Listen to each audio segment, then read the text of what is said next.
No, you don't get sick like yourself. All right, red light is on. Well, good evening, everyone. I'd like to call the meeting to order and welcome you to the regular meeting of the Milwaukie Planning Commission.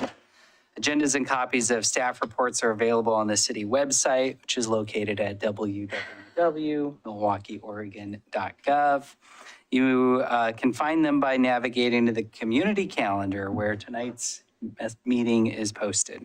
If you've not reviewed the agenda, please do so now. It contains important information about the process. Our first order of business is to call to order, not to call to order, is our native lands acknowledgement. The city of Milwaukie respectfully acknowledges that our community is located on the ancestral homeland of the Clackamas people. In 1855, the surviving members of the Clackamas signed the Willamette Valley Treaty, also known as the Kalapuya Treaty, with the federal government in good faith. We offer respect and gratitude to the indigenous people of this land. Move on to our second item, 2.0, which is minutes. There are no minutes for this meeting, so we'll move forward to informational items. Are there any informational items from staff?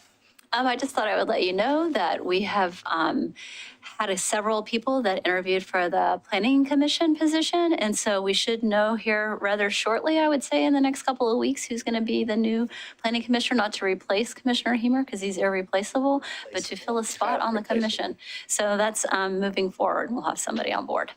We should probably get a proclamation from the mayor when Commissioner Hemer steps down about how irreplaceable he is. That's right. Yeah. We'll be working on that. We'll see who the next one is. We do have some good candidates. I think both Laura and I participating in the interview process. So I'm optimistic about the pool of candidates, and we'll just see how the process finishes out. Yep. Yeah, great. Anything else? No? 4.0, audience participation. This is an opportunity to comment on items not on tonight's agenda. Do we have any online? We do not, no. And we don't have any audience members participating here, so we'll move forward. 5.0, Community Involvement Advisory Committee. At this point of the agenda, the Planning Commission will also function as the Community Involvement Advisory Committee. Can staff provide any updates? Yeah, sure. So a couple of things have happened since last time. We developed so you really received a land use notification, now what, presentation, and we have gone out to 2 NDAs so far. We have 2 more scheduled, and we're working on scheduling other ones. Everybody's schedules are pretty crowded in the summer, so we're trying to fit them in because we've also been going out and talking to all the neighborhood associations about the Neighborhood Hubs project. So we're kind of double tagging everybody right now. And so we've been doing that, and it's been an interesting process. And one of the things I think that we're learning and thinking through that is part of what we were going to do next as a companion piece to the presentation. I think that when folks are much more likely to understand what's happening when they actually have a real land use proposal that they've been sent. We've been bringing examples and walking through it, which is a good way to do it, but also I think what we've decided that what we'd like to do is take the presentation and turn it into kind of a 2-page flyer overview that talks through what you need to do, and then also would send you to the PowerPoint presentation if you wanted to look at.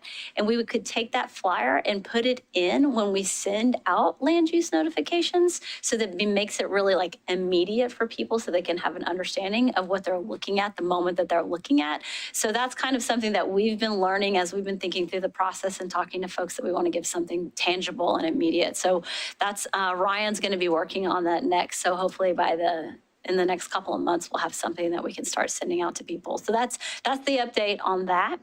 Also, I think you all have noticed, I think I let you all know that One of the outcomes from our conversation last fall was trying to give people more information about upcoming development projects. And so what we've ended up doing is the community development overview that goes into the city council packet once a month. I've been sending that out to all of the neighborhood associations the day that it gets posted for city council. And I've gotten several notes back from folks that they're super appreciative of that.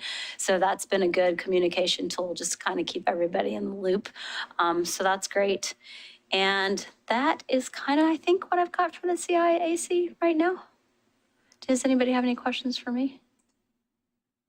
I'm a little bit behind on my personal email address, but the community development overview that you're sending out to NDAs, are we also receiving that? I think I sent it to you. have. It I think I did send it to you. I don't know that I've been sending it to you every time, but I can totally do that. I can do I think that. I would personally be interested, although as I just admitted, I'm behind on email, so. It's there if you want to know. You can go look for it. I can totally do that. Yeah. And if you don't click on it, it might be in your spam or junk file as well. Do any CIAC members have anything to report? Commissioner Hemer? So I was lucky enough to be at the Linwood NDA, as I do every single month, and I encourage all of our commissioners to attend their local NDAs to hear Adam's presentation about the neighborhood hubs. And I want to say that he did an excellent job, so thank you very, very much. But the same question came back to me and during the meeting was, well, what can the city actually do? Right, and the answer that I give everybody is, well, they can change the rules, but beyond that, there isn't much that they can do. So I would suggest that if you give that again, make sure that you kind of put an emphasis on that.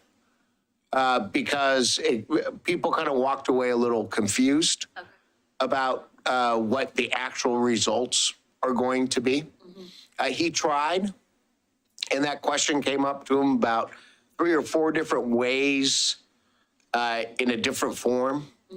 But people just don't quite grasp that concept. So. But he did an excellent job, and so thank you very much, Adam, for coming out to the Linwood NDA. I know that Commissioner Freeman was there as well, so we really do appreciate that. And I remember back in the day that a former chair made a wonderful video with the city, and since technology has changed and people's ways of reviewing information, maybe doing a video of what you're talking about instead of just a PowerPoint presentation may be a great way to go. I know that maybe our current chair would really like to have a light shined from the backside, but maybe that's a good way to go, or even our planning director to be able to do that as well. Thank you. Yeah, we're always looking kind of at new, better ways to communicate with people. Just getting people the information when they want it. Yeah, plop it up on We'll YouTube. get Commissioner Hemer to shoot a TikTok video. There you go. Well, I don't do TikTok. That's only 30 seconds. I can't do 30 seconds. Yeah, you definitely can. Any other CIAC members have anything to report? Commissioner Edge, Commissioner Ert online? No? Great. Chair Sherman, Yeah, we need to pause for just a second. We're having some technical difficulties. sounds great. So if we could just take a 5-minute Take a pause, that would be 5-minute great. recess. We'll reconvene at 6:45. Thank you. Thanks. Nothing Good is job. on our screen. Yeah. Uh-oh.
We were in our Community Involvement Advisory Committee portion of the agenda and wanted to just check and see if we have any audience members who might be joining online who might wish to participate. No, we don't.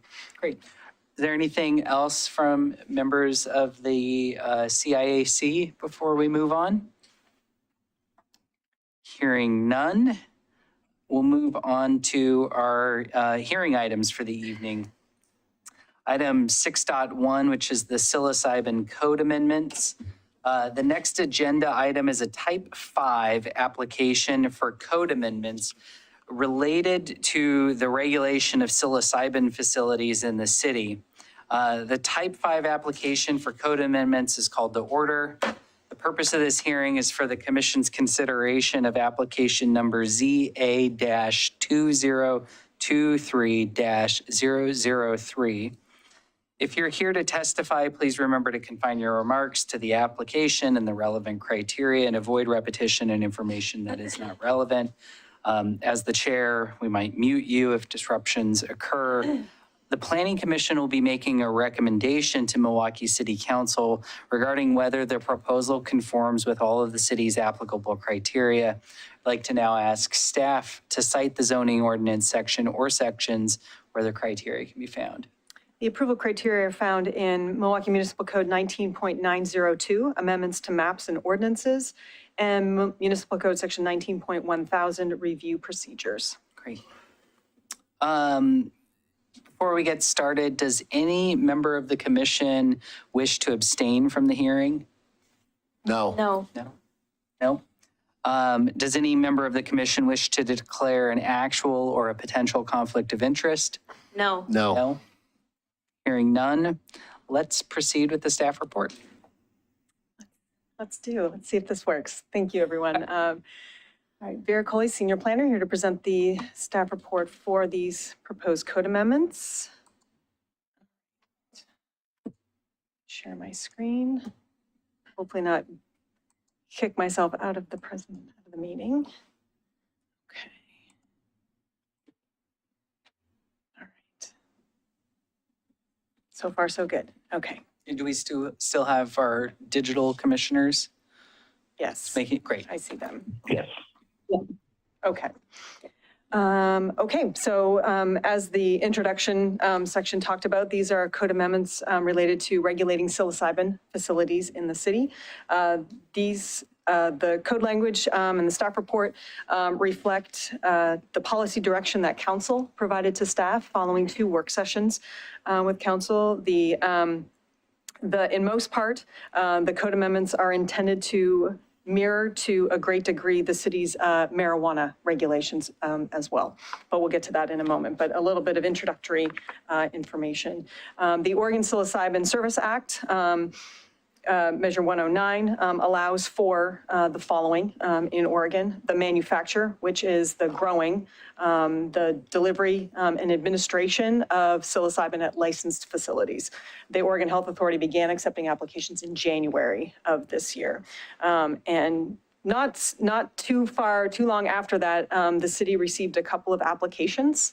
So that sort of got us going on wanting to think about potentially creating some code to do that. As part of the state law, the city can prohibit licensed manufacturers or service centers. That requires a vote at an election, which the city council did not move ahead with. But the city can impose time, place, and manner restrictions on licensed facilities. If psilocybin facilities are not prohibited by the city, then what happens is when an applicant comes, much like marijuana facilities, then a land use compatibility statement is provided to the applicant. And what that form does, and it's an official form that goes with these facilities, is that the city is signing off that the use is permitted at the location where it's being proposed. That's what it does, because the applicants need that assigned Lux form, we call them, as part of their application process to OHA to become a licensed facilitator, something like that. All right. So OHA issues 4 types of licenses as part of the psilocybin code. The advisory board created rules and recommendations for the safe administration of psilocybin, required training and licensing for facilitators, service centers, manufacturers, and the testing laboratories. You may have read some of the newspaper articles that were written over the last several months about how this whole thing was being rolled out. But the 4 types of licenses include a service center. That's where you go to have it's like a clinic, and that's where the experience or that's where the treatment occurs. And that's where clients are administered psilocybin under the supervision of a licensed facilitator. So that's the other another kind of license that is issued. A manufacturer is a location where one or more psilocybin products will be manufactured or grown. And that includes the cultivation, the psilocybin extraction from that, and the edible psilocybin production. So they're using different terminology, but if we remember that from in the marijuana regulations, a production facility was the grow facility. So, but in psilocybin, a manufacturer is the grow facility. So I'm just trying to keep it straight. So, because sometimes it can get confusing when they use different words. And then of course, a testing facility is where the testing of the psilocybin products occurs to make sure that it's safe for administration. The state law has several restrictions that psilocybin is not available in stores or to take home. So it's not a retail product like marijuana is. It's very different from that standpoint. It can only be administered in licensed settings by licensed facilitators in a licensed facility. So all of that aspect happens very carefully and under strict rules. The service center location, so the actual clinic space, there are locational restrictions. They are prohibited within residential zones of an incorporated city, and they are prohibited within 1,000 feet of a school.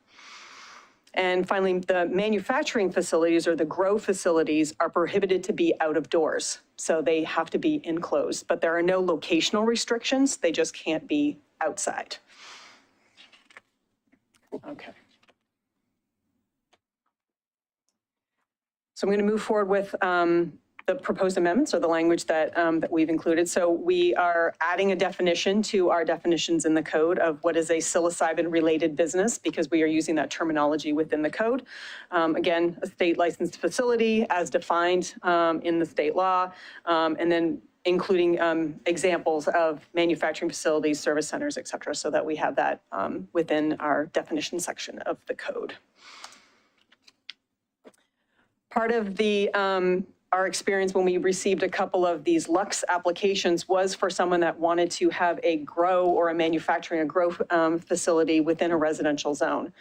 Now, our home occupation standards are performance-based. And we don't have a specific set of rules about what kinds of businesses. It's more, except for vehicle repair and that kind of thing. But other than that, it's really about the performance of the property, that it still maintains a residential type of aspect, that's the primary use. So we did not have a way, we could not deny the Lux form for this grow facility as a home occupation. And that sort of raised the question, maybe we should be talking to City Council about this, and maybe this is something we want to talk about as well with the police chief, just to see if there's any concerns about that. And there were some concerns from the police department in that aspect. So as a result, the proposed amendment specifically calls out that psilocybin-related businesses as defined are prohibited as home occupations. Again, the service center or the clinic space would not be permitted in a residential zone anyway by state law. But the manufacturing piece, because of our home occupation standards, and we're pretty liberal in the way that we apply those for home-based businesses. We were provided the direction from council that we don't want the grow facilities to be home occupations either. So that's the reflection in that code language. In the NMIA zone, or the North Milwaukie Innovation Area, we have some pretty specific language related to marijuana production facilities. And as we were looking at the code and wanting to kind of make sure that we were sort of parallel with that at this point, what we're noting is that as far as marijuana production and grow facilities, they are conditional uses in the NMIA zone. Multiple producers can operate, but they're limited in size.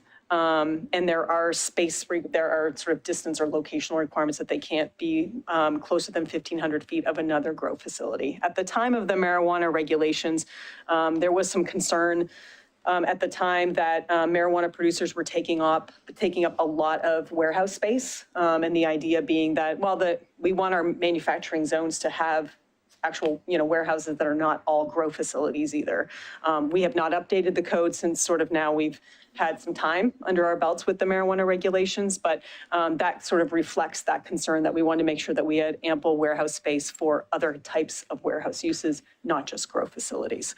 So because we have this kind of code for marijuana, the direction that we received from council was to mirror that with the psilocybin facilities as well. And we'll get to that in a second. The M zone, the manufacturing zone, similarly points folks to section 509, and we'll get there in a second. So, but we wanted to make sure that the M zone had a reference to section 509 when it is related to marijuana and psilocybin production and cultivation facilities, because section 509 very specifically has language that relates to cultivation standards for marijuana. So those NMIA standards for marijuana grows are actually in 509. So we're pulling the psilocybin piece into that as well. So we're making those marijuana and psilocybin standards specifically for cultivation. So specifically for the grow operations. So, let me walk back that really quick. So the big takeaway from the NMIA zone and the M zone is that we are mirroring our marijuana regulations with psilocybin regulations in section 509. So I just wanted to make that clear, so that 1,500 feet, that no one grower can be more than 10,000 square feet, et cetera. 10,000 square foot psilocybin facility is a large facility, but they do exist. I found them online. So, so at the time, we didn't want to seem arbitrary in our numbers. Like, I'm not sure. So we're paralleling them with marijuana for now. And we can see over time, I mean, it's only been a few months since the licensing has been opened. We can always come back and tailor the code a bit differently if we need to, but we wanted to make sure that we had something on the books. So the staff recommendation is that the commission recommend approval of the amendments to City Council. The public hearing with City Council has been tentatively scheduled for August 1st.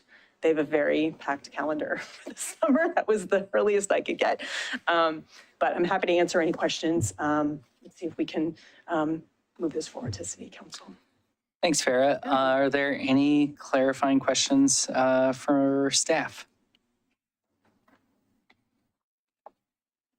Maybe I'll start with Commissioner Edge or Commissioner Ert online. Sure, I'll ask a question. Since we didn't get a work session on this, I apologize. This is more of like a work session question, I think, maybe than a clarifying question. But I'm still a little.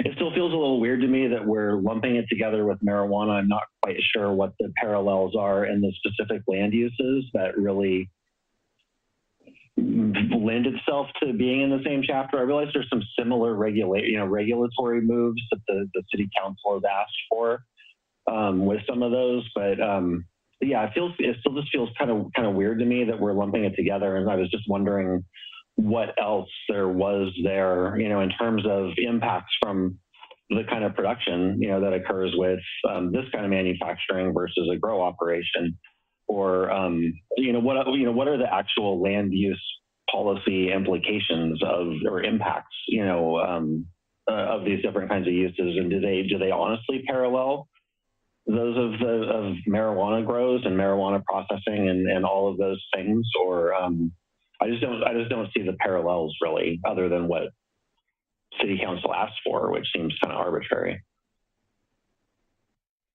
The specific parallel so the processing, the extraction, that kind of piece. So processing is an industrial use. This is really specific to the grow and the cultivation operations. And that's in our current code. Marijuana grow operations are treated differently than processing, extraction, that sort of thing.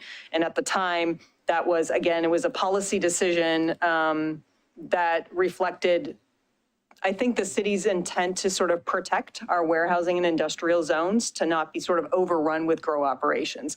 Is that something that we might want to revisit? Maybe. I mean, we've got more time, with that as an industry in the state to see if that's something that we still need to sort of worry about. But that's what we have at the moment. And I think without knowing more about how intense psilocybin grow facilities might be, I think there was a similar kind of concern that, once these licenses start rolling out and it's something that folks are able to do, I think there was a similar policy concern about at least in the NMIA and certainly in the M zone, that our warehouses would have all grow operations and not sort of the other kinds of industrial sorts of uses that the city was looking to have. So I think it's a bit of a protection strategy for our industrial users, I think. Is there more to learn? Is there more to understand? Are they really the same? There's probably more that we could be doing. And I think at this point, I guess what I might say is that this is where we've landed at the moment. We are certainly willing to and open to coming back to revisiting the code if it's something that we find is problematic because it's not working for people. It's still such early days that I think the direction was requested that, we have these in place, that we think about our industrial zones as being industrial zones. We can still accommodate grow operations, but not everywhere, put some limitations on it until we understand more about what the industry will be doing. I don't know if that's a great answer, Joseph, but I think it's sort of where it's kind of a sort of a baby steps kind of thing, that there's something on the books until we know more about it. Okay, it helps me understand kind of, how we landed where we are. So thank you. Sure. Commissioner Ert, anything from you online? No, I'm listening. I kind of just echo the same questions as far as, what's the reasoning behind putting those kind of limitations on the use of those areas. So same kind of questions. Okay, great. Questions from commissioners in the room? One question, actually, I'll have two, but first one is, are there any, let's say, mitigation measures for odor or security that's required in these types of facilities Yep. At this point, what our understanding is the state regulations have security requirements for all of these facilities that are well beyond anything that probably we would think of, is my guess, including even, the small grow operations. They don't really care how large they are, but they have very specific requirements for security for those. As far as mitigation for odor, the understanding that I have, which is limited to be fair, is that the odor kinds of impacts are not the same as they are for marijuana. Mushrooms simply don't create the kind of odor that cannabis plants do. So it's not been my understanding that there is that is not a concern that we have to worry about. So that, again, that would be more of a state Yep. regulation than what we would need to worry about. Right, yes, yeah. In fact, at the time, when we first wrote this code, we had odor mitigation requirements there that we, in fact, had to pull out because we can't add more requirements to buildings beyond what the building code requires, in fact, actually. So we had them for a minute, and then our building official very nicely explained that we can't actually add more things to it than that as a requirement. We can incentivize it, but we can't require beyond what the building code requires. So we had some really specific filtration standards that we researched, and those had to come out. But those kinds of impacts are part of the state regulations as well. And so those facilities are required to have certain kinds of air filtration systems, but we can't tell them what they are. The state does that. Okay. Yeah. We tried. Anything else? I have a kind of a Commissioner Edge policy work session style question, but I was just curious, knowing that council has kind of taken the direction of treating these two things, sounds like extremely similarly. Is there also any discussion from council outside the scope of planning commission, but in terms of thinking about taxing psilocybin, like as we do tax cannabis? I am unaware Okay, of yeah, the I'm just council's position on that. curious. Yeah, I don't, Watched any of their work sessions, so. no, not about that. Again, I'm not outside of familiar our with it. scope, but Yeah. I was curious. Anything else from the commission? I do. So this is about the, I don't know, the place where you go get your medicine at. Is it a cash operation just like marijuana is? Oh, to actually get the treatment. Uh-huh. It's a good, it's a good. You can't buy it as a product there. You only can be going for a treatment. I understand that, but I think psilocybin is still probably illegal at the federal level. It I is, think the yeah. banking issues that cannabis industry would face would be Yeah. similar for the right, you have to pay psilocybin cash. industry. And are they regulated by the same hours as a marijuana selling business? So when we went through the marijuana selling business, we kind of set these hours The retail. to help yeah. protect them from not getting broken into or being open too late because they were carrying a large amount of cash. And so I'm wondering about that administration or service center part. Right. We don't have anything that we're proposing in the code that limits hours of operation. They generally, see, and there aren't that many, to be fair, but they seem to be generally operating like clinic hours. So it seems to be regular business hours is my understanding, but there isn't anything that I found that sort of has imposed additional hours of operation. If that's something that, I mean, we can do that. We're able to do that as part of the city if we wanted to do that. Really, it's worried about the cash part of it, right? And the protection so that they are not burglarized or people walking in, right, knowing that they're holding a large amount of cash. Right. And then my only other question to this is which I just forgot. It will come back to me. Might not come back to you before we close out. It might not. Commissioner Losevelt, any questions? None. None? Have we received any correspondence on this that was or wasn't included in the meeting packet? We have not, no. Okay. Do we have anyone joining us online? We do not. So we do not have anyone online or in person to testify on this.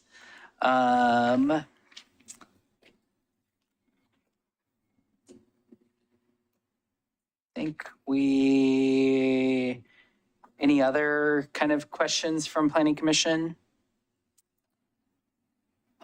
Just from maybe it's a closing question for myself from a process perspective. I think we could probably, assuming everyone is ready to move forward with this, if we wanted to make a recommendation of council to, in the time, place, manner space, to think about potential hours of operation for a service center, that's something we could just include as a recommendation. And they could take up as part of that conversation. Yes. Great. Yep. Well, we'll close the public testimony portion of the hearing on the Type 5 application for code amendment file ZA-2023-003. No further testimony is taken. I'm assuming the commission's ready for discussion? Yes. Great. Yes. Not that I know anything about this, but nobody would actually grow this outdoors, to be honest with you. And so that's a great rule. My only really concern is the cash operation and the safety of the people that are using these centers and the people that are working in these centers. And so if hours of operations are a big deal, I mean, whatever. I mean, I'm assuming that you have to get, right, the deal is you got to get prescribed by a doctor to be able to come in and get these treatments. And so they may be there, not that I know anything about this, but they could be there for 6 to 8 hours or so, depending on the dosage. And So I don't know what the extra safety and concerns are.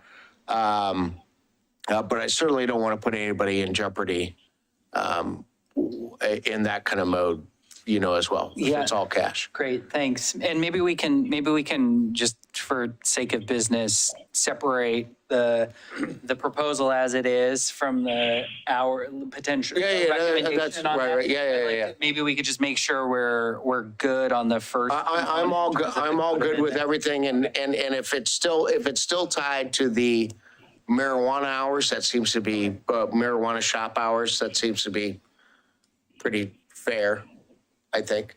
Great. Commissioner 9 a.m. to 10 p.m. or something, right? Things that are crossing my mind are whether or not facilities would both sell marijuana and distribute the psilocybin. No. Absolutely not. There would never be. Two different animals. Okay. Completely separate. Is that through what OHA. state? OHA, yep.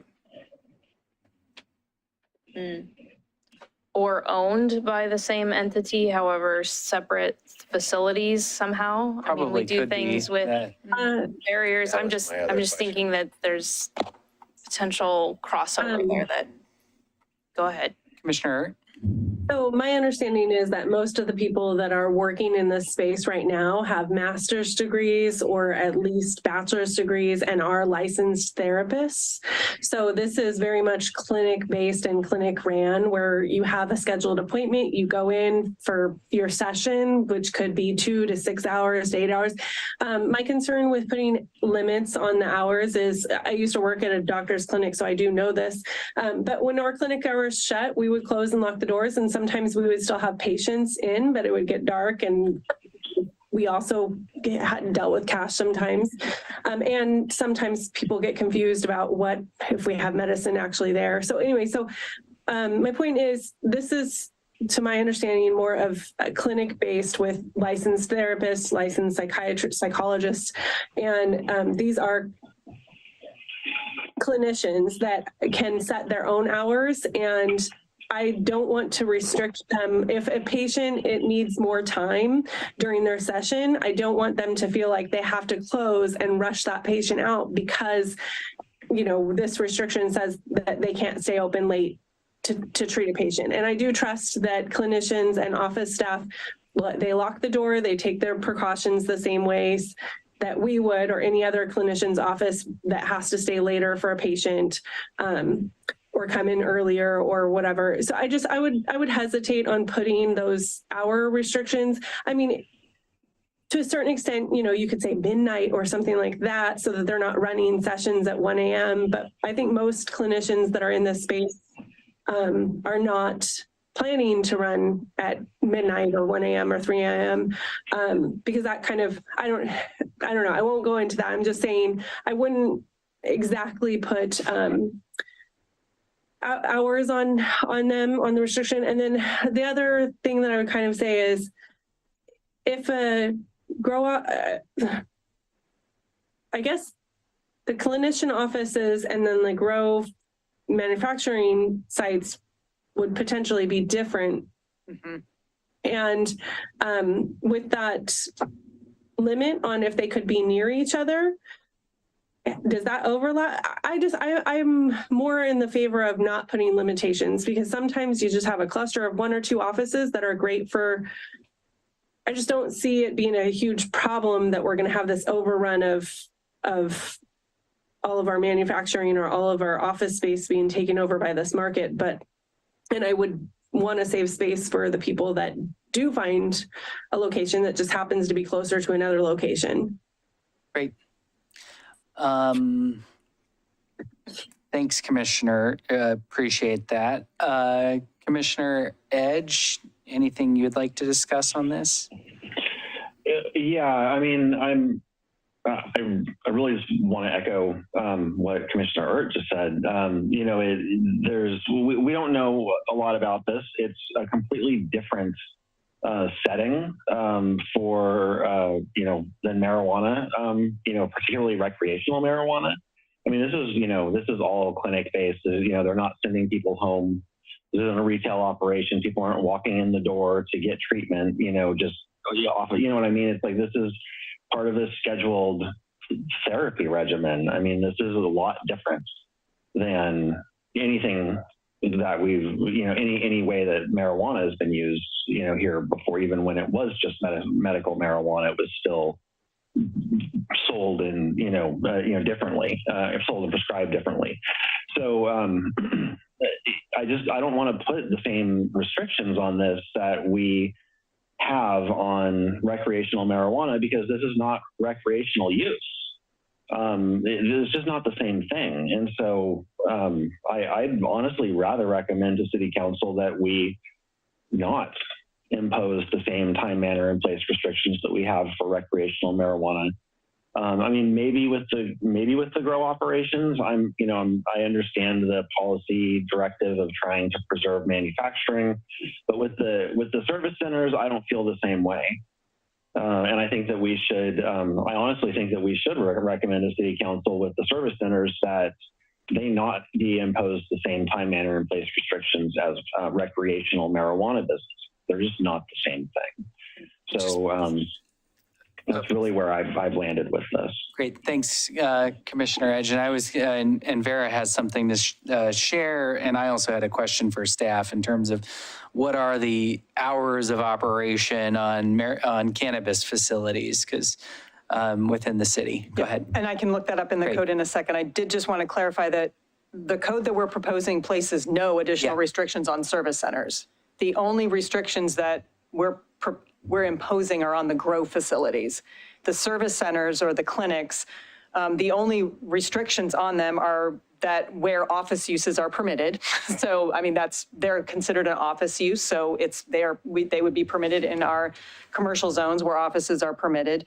But they're subject to the state locational restrictions, of course. So, and that one would be, they are not permitted in residential zones, and they can't be less than 1,000 feet from a school. Those are the only two restrictions. So service centers or clinics they're wide open as far as the city is concerned on that. But I can still, I can search in the code for the hours, but we're not, is it 8 to 10? Thank you. Okay, yeah. So, Which I mean, I think from my own personal perspective, I don't know if 8 a.m. to 10 p.m. is creating an undue hardship on someone seeking this kind of medical treatment. So I don't know if it is a major issue, but. I guess my point is that somebody could come in at 9:59 and receive their treatment. I just don't know the cash basis of the.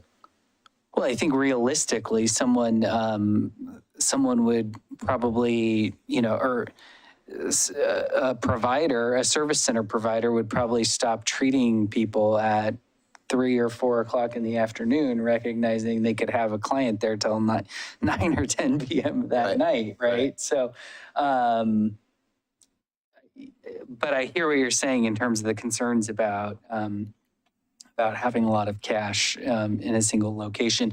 Where Chair, before you ask it, can a service center have a mixed use operation? So it could be an emergency clinic or something like that also does this, or does it have to be a single use occupancy?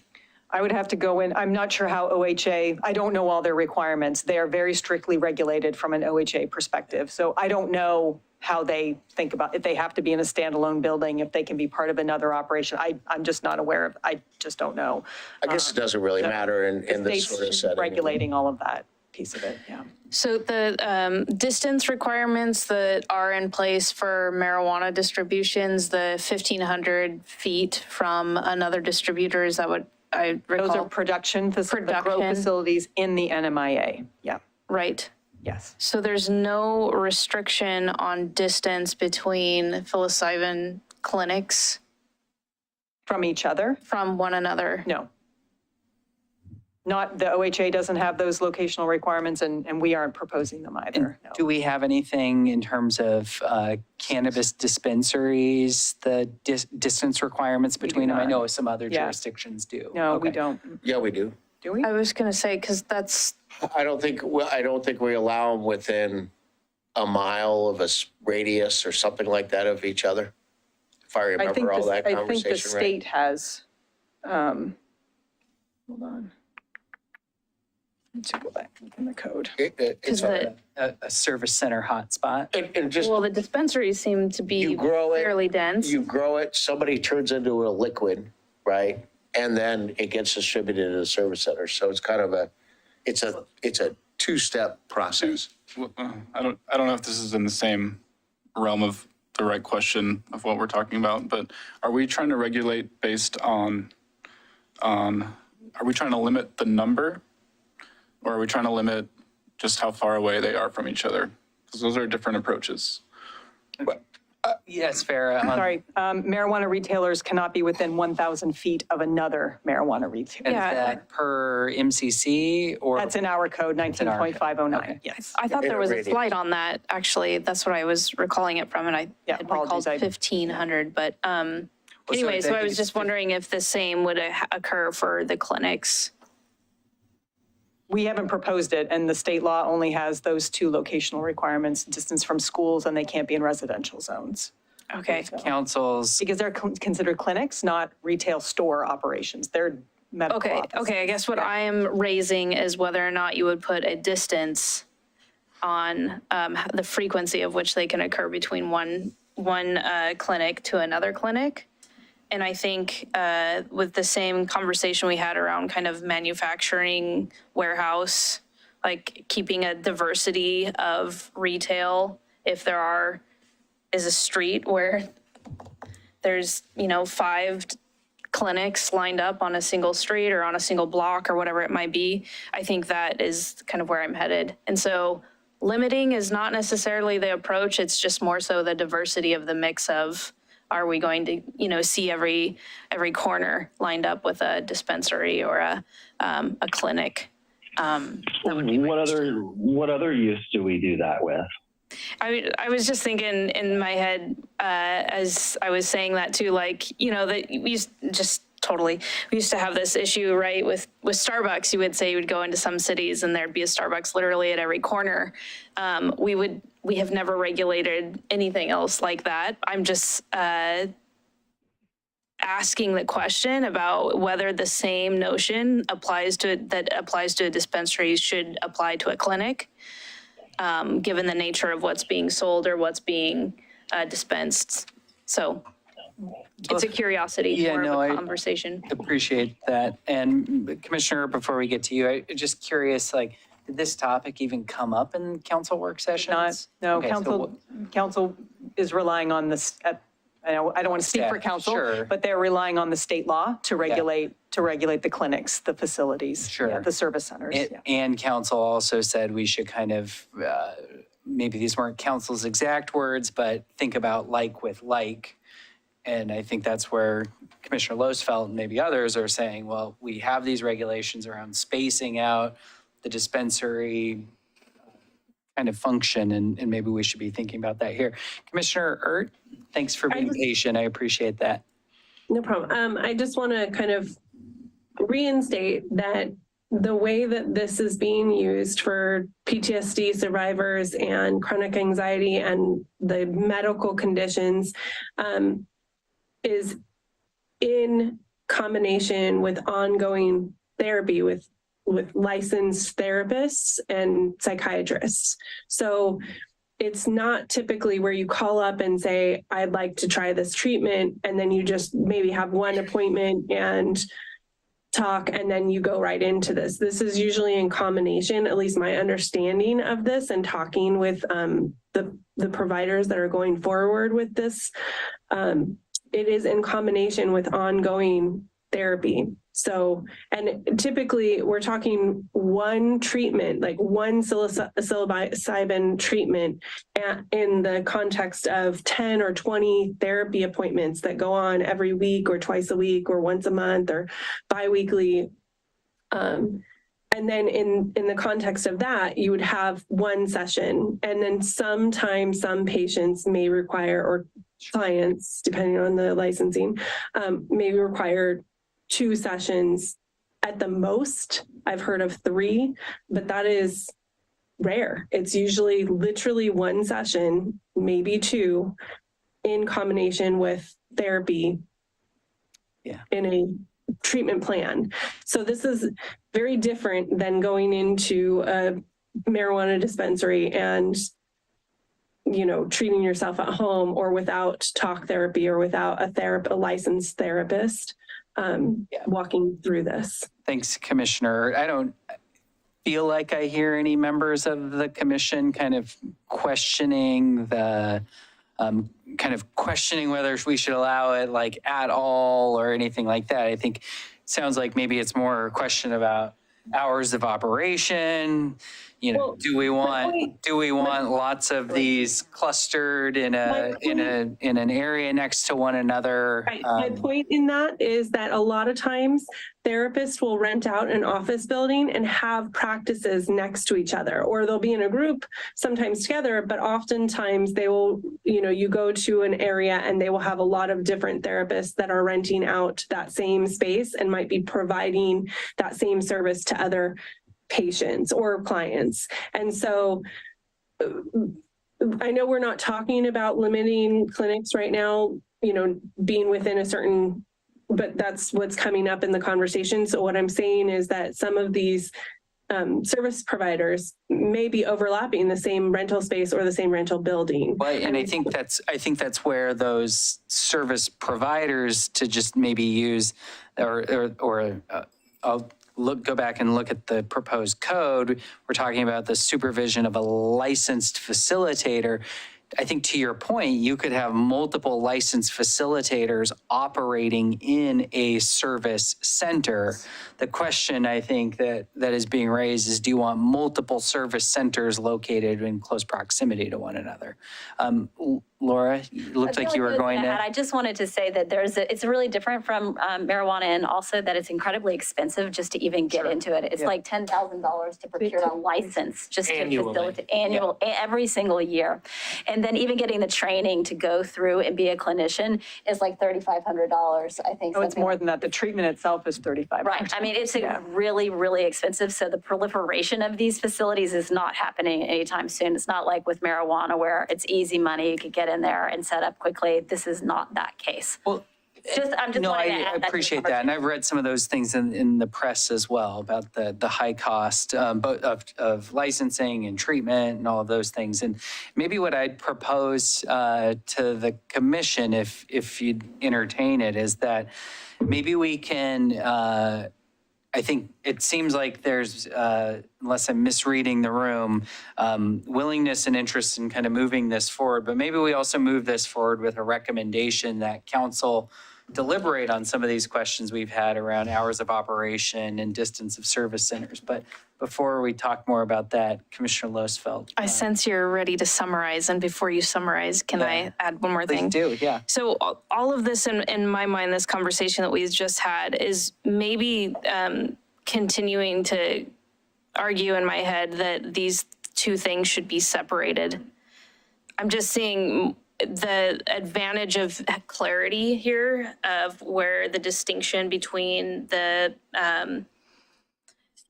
marijuana facilities and psilocybin facilities should be distinct and different. And I know maybe it was a matter of efficiency or just kind of initially what seemed to be more clear that we put those two together in our code, but I don't know, just starts to beg the question of whether or not the two should be separated. Commissioner Roosevelt, I think let's not get confused, because if we're thinking about the building that is selling marijuana and the service center, those things do not match up at all in this proposal, at all.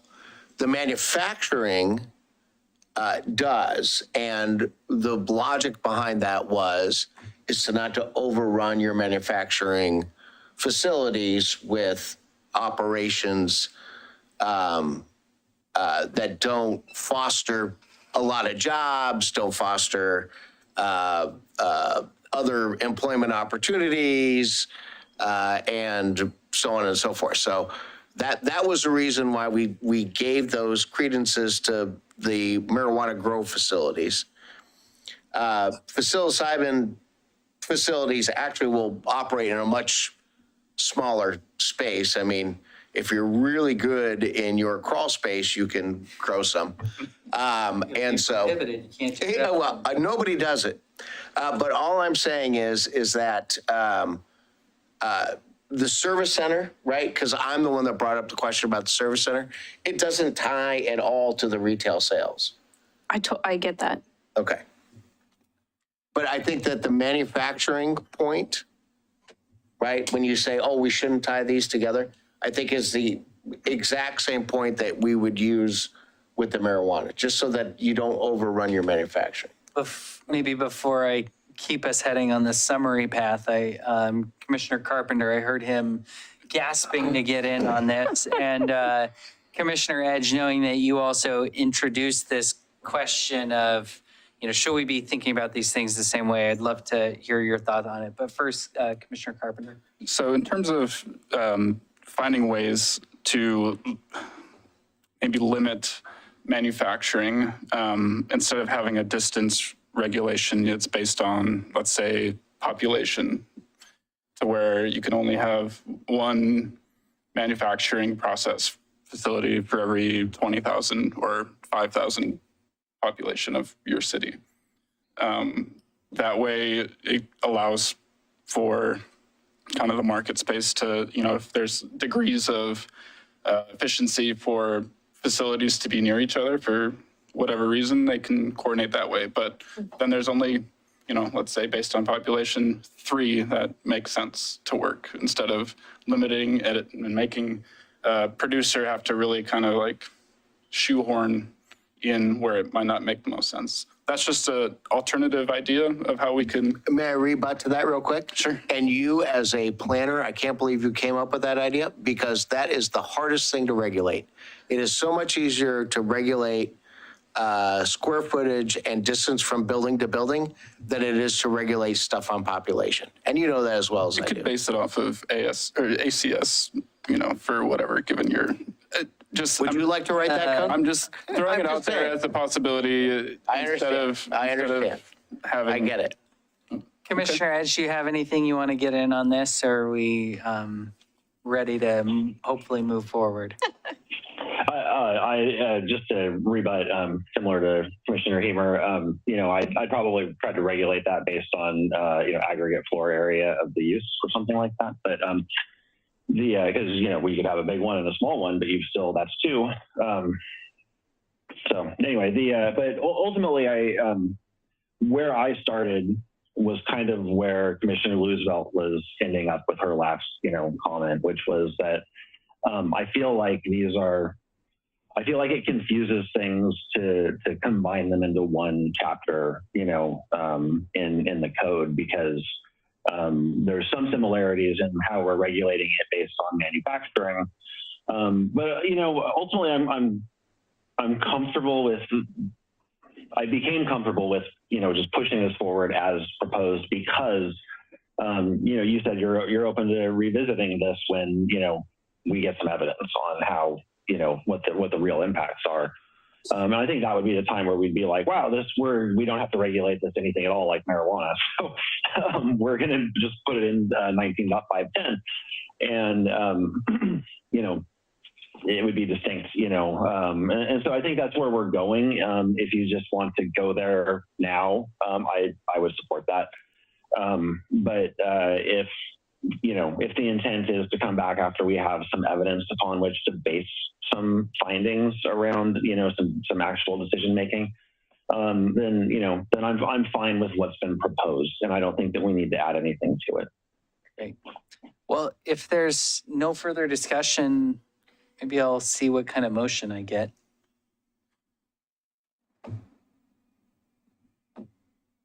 You won't like my motion, I don't think. Yeah, Commissioner Edge? I move that we recommend approval Close of. the record. Oh, Testimony record? Yeah. Oh, okay, thanks. yeah, I thought we did. I thought we were in deliberations. Yep. You ready for my motion? I am. I move that we recommend approval of, oops, I'm on the wrong file.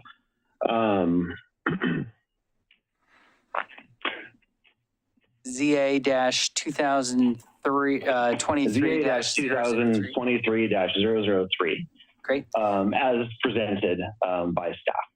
We have a motion on the floor. Is it seconded? I'll second the recommendation to city council as well. Been seconded. Any further discussion on the motion? Hearing none. All those opposed? Say nay. All those in favor, say aye. Aye. Motion passes unanimously. This decision's a recommendation to the Milwaukee City Council. Will make the final decision after a public hearing. Please see planning staff for details concerning city council hearing dates and process. And I feel like there should be a gavel here, so we'll just do it for fun. We can move on to our next order of business, 6.2, which is our housing capacity analysis. Next agenda item is a type 5 application related to an ancillary document to the comprehensive plan regarding the housing capacity analysis. The type 5 application for the housing capacity analysis is called to order. The purpose of this hearing is for the commission's consideration of application number, it's getting tricky here, CPA-2023-001. If you are here to testify, please remember to confine your remarks to the application and the relevant criteria and to avoid repetition and information not relevant. As chair, I might mute you or even gavel you if disruptions were to occur. The Planning Commission will make a recommendation to Milwaukee City Council whether the proposal conforms with all of the city's applicable criteria. I'd like to invite staff to now cite the zoning ordinance section or sections where the criteria can be found. All right, there are two sections that apply. That is on the municipal code, section 19902, amendments to maps and ordinances, and MMC section 19-1008, type 5 review. Great. To begin, does any member of the commission wish to abstain from this hearing? No. No. No? Hearing none, does any member of the commission wish to declare an actual or a potential conflict of interest? No. No. No. Hearing none, that means we can move forward with, without getting in trouble from Justin. Let's proceed with the staff report. Share my screen.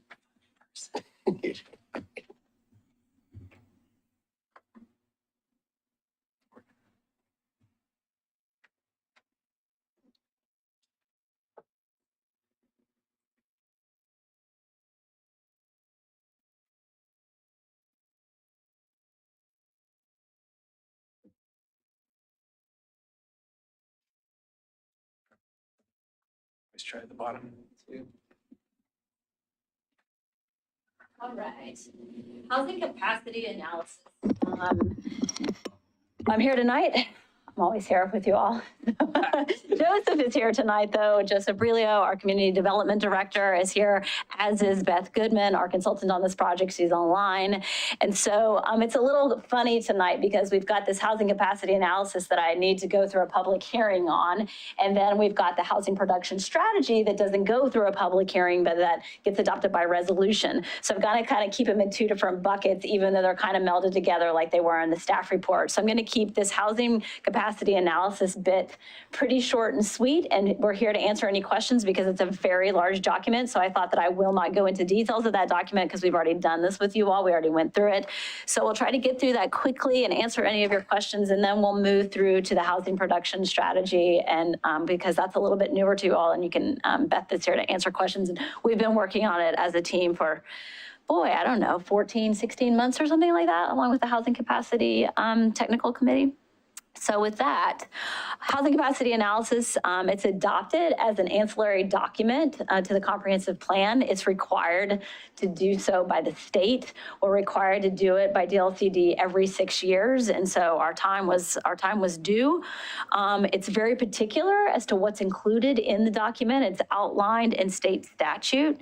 And really at the heart of it, it's identifying what are our current housing needs now and what are our housing needs in the future, and looking at the land that we have available to understand how we might meet that need in the future. So that's kind of at the heart of it, and understanding the demographics in the city of Milwaukee and the folks that live here and how much money people make and what is affordable, and then how can we start to accommodate getting more housing to these folks.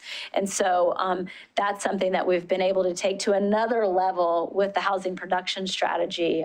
So that's the second piece of this. So the housing capacity analysis is kind of the background to the housing production strategy. It provides the technical background to support, like I said, future planning efforts related to housing productions and options for addressing the unmet need in Milwaukee. We have updated information about the housing market, and it describes the factors that will affect housing demand, such as changing demographics in the future. We've done some really good engagement. We had the Housing Capacity Technical Committee that we had 6 meetings with, and Commissioner Edge sat on that committee with us, and lots of great folks in the community, and lots of actually technical people were super helpful. We also did a housing survey on Engage Milwaukee to try to understand what folks' housing needs were in the city. We talked a lot about the project and invited people to come to the meetings and ask questions through the pilot and the NDA Friday updates, and also let all of the NDAs know about this document and the hearing process. And so we reviewed this with you all in December, and then we also went to City Council and reviewed the document in January, and just recently, a couple weeks ago, last couple weeks ago, actually. So tonight, you've got the normal decision-making criteria. Approve with the recommended findings, approve with additional modifications to the findings, conditions of approval, continue the hearing or deny the application. And we recommend that you approve this to City Council. And with that, I'm just leaving it open to questions. Perfect. That was the shortest presentation I've ever seen. Are there any clarifying questions for staff? No. I have a few questions, but I certainly want to make room for others. I guess one of my first just orientation questions is, what's it mean to be a, quote, ancillary document to the comprehensive plan? Like, I understand that this is kind of a research document that's meant to be kind of a guiding force, I guess, if you will. But I'm going to assume that this isn't an enforceable document in a comprehensive plan sort of way. And can you just color that a little bit for me? Well, I think. And if you don't know either, that's totally fine. Well, maybe this will help. The TSP is an ancillary document. Okay. Right? So it's something that we're required to engage with, and we need to follow the rules of those documents and understand what's in those documents and use those as guiding principles as we move forward. But we don't, if we were to go in and update the HCA, then we don't have to go in and update the whole comp plan. We just get to do it as an ancillary document to it. But it is just as important and valuable as the comprehensive plan itself. It is considered part of the comprehensive plan. Okay.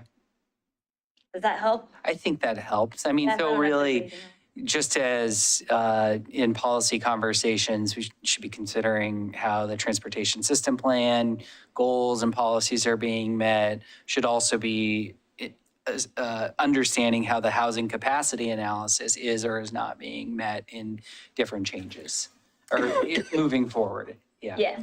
We decided to do away with all multi-unit dwellings in the city and go only back to single-family residential, we could say, well, this conflicts with probably a whole suite of things, including the housing capacity analysis. That's right. Great. Commissioner Edge? Thank you, Chair. The only thing I was going to add to that is the way I like to think of it is that basically the housing capacity analysis is kind of, it's like a chapter, it's like an appendix chapter of your comprehensive plan. It's a set of facts and findings based on those facts that is then used as the basis for the policies that are actually spelled out in the chapters, the policy chapters of your comp plan. So it's a good way to, I think that's a good way to think about it. Is it's a technical document, it's fact-based. There's not a lot of like discretion here, to play around with. It's really, there's a rigid formula, prescribed by the state for how we put this together. And, so that's kind of what we're looking at with this. Great. Thanks, Commissioner Edge. Maybe just kind of rolling through my quick list of evening reading notes. This is of the PDF in the package. So our total PDF was 249 pages. On page 56 of the PDF, which is 6.2, page 38. I think just as we've talked about a few times, and this is, I think, really around Exhibit 15. This is probably just more for the commission, I think, than anything else. Sitting here, and really appreciate the work that Echo Northwest has done on this. But, seeing the net density by structure type and by zoning district, I'm questioning why we are allowing single dwelling in the RMD and RHD zones. Clearly, we know those zones aren't performing as we intend, and it seems like one way to get performance or to get more performance would be to not allow single dwellings in our higher density zones. And then similarly on the neighborhood mixed use, we're not really seeing multi-unit dwellings occurring there. And it seems like, again, maybe because we're allowing single dwellings in some of those spaces, we're just, maybe not, Beth, and please feel free to chime in. So that I think it's probably more of a comment about the document than any else. Page 63 through 65 of the PDF. I really appreciate the work that folks have done here on manufactured homes. I think members of the commission have heard me talk about this topic a few times over the last few years. I think it's really important for us to note the piece in here about there being no vacancies in any of these manufactured dwelling parks, which shows clear demand.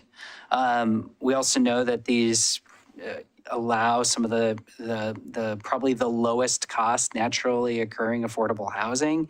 And it just really, we've got to think hard about how we're protecting those 65 spaces, which is probably, 120, 150, 180 individuals, maybe even more than that. So I just want to put a fine point on that for us, and maybe we can talk about that more as we move into the housing production strategy side of things.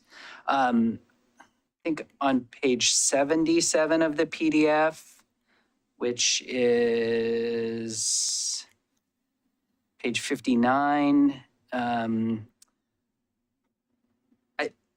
This might just be, I wasn't sure if it was a typo, but on the left-hand side, on the top, more than half of BIPOC households have household incomes below and 74,000.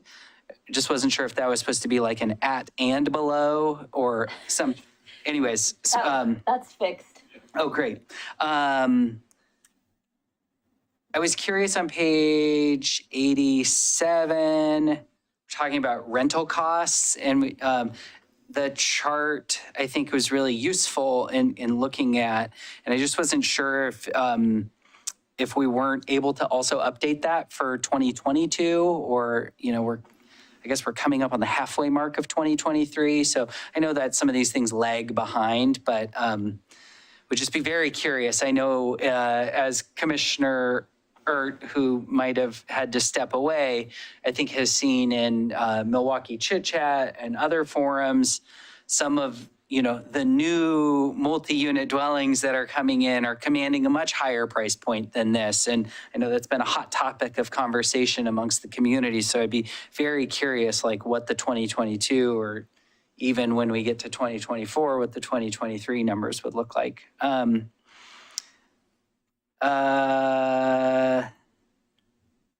don't know what my note to myself says here, so I might skip over that one. Oh, no, I think, so page 98 of the PDF, this is kind of getting into I believe, the summary, the top of that. This is page 80 in the packet. I think it's just an important thing for us to remember the first bullet point: without substantial changes in housing policy, on average, the future will look a lot like past housing. And I know that we had some articles shared with us talking about how change isn't happening very fast from some different strategies, but I'd also say cities get built over the multi-decade horizon, and the changes we're making today will probably have an impact.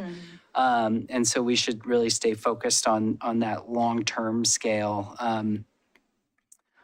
Page 100 of the package, I think we had a typo in terms of the year there. I think an extra thing got thrown in there. And then page 102 of the package was just talking about the composition of the housing mix.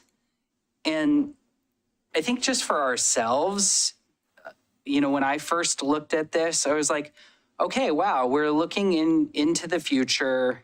We're looking at 40% of new housing, and 40% is, when you look at all the numbers on this page, that's the biggest number.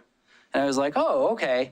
But then it's like, well, actually, when you take all the other numbers, which are attached housing or multi-unit of some sort, they're the biggest number, and they're the biggest number by far. And I think it's just really important for us to do that addition exercise and say 5% plus 20% plus 35%, that's 60% of the housing is going to be some form of attached or multi-unit dwelling. And I think that's a really important thing for us to just, from a framing perspective, to understand that, again, we need substantial policy change to make the future look different from the past. And that future is going to be more multi-unit dwellings and attached dwellings and those kinds of things. And we're going to have fewer of those single unit dwellings moving forward. So just a framing thing for us to keep in mind, and hopefully council can ruminate on that some more. Page 113 of the packet, and thanks, we're almost done with my reading notes. Talking about high density, and Milwaukie does not have enough capacity to accommodate housing in the high density designation. And again, I just, in reading through this, and I appreciate all the detailed work, and Commissioner Edge, I appreciate your time on this as our liaison. I just want to, I think, point out again that maybe a problem with high density is that we have existing single unit dwellings as the bulk of that stock, rather than the high density that we've said we want to have. And so would encourage us to just think about strategies moving forward about how we might change that from a land use and zoning perspective. So I think that's it. And really, again, want to thank the whole team for their work on this, and Commissioner Edge for all the time and energy that you've put into it. I really appreciate it. And I don't know if anybody else has anything else. Otherwise, I'm ready to see if we have any correspondence on this matter. Nope. No correspondence on the matter, nothing else. Does anybody wish to, online, who might want to testify? Nope. No?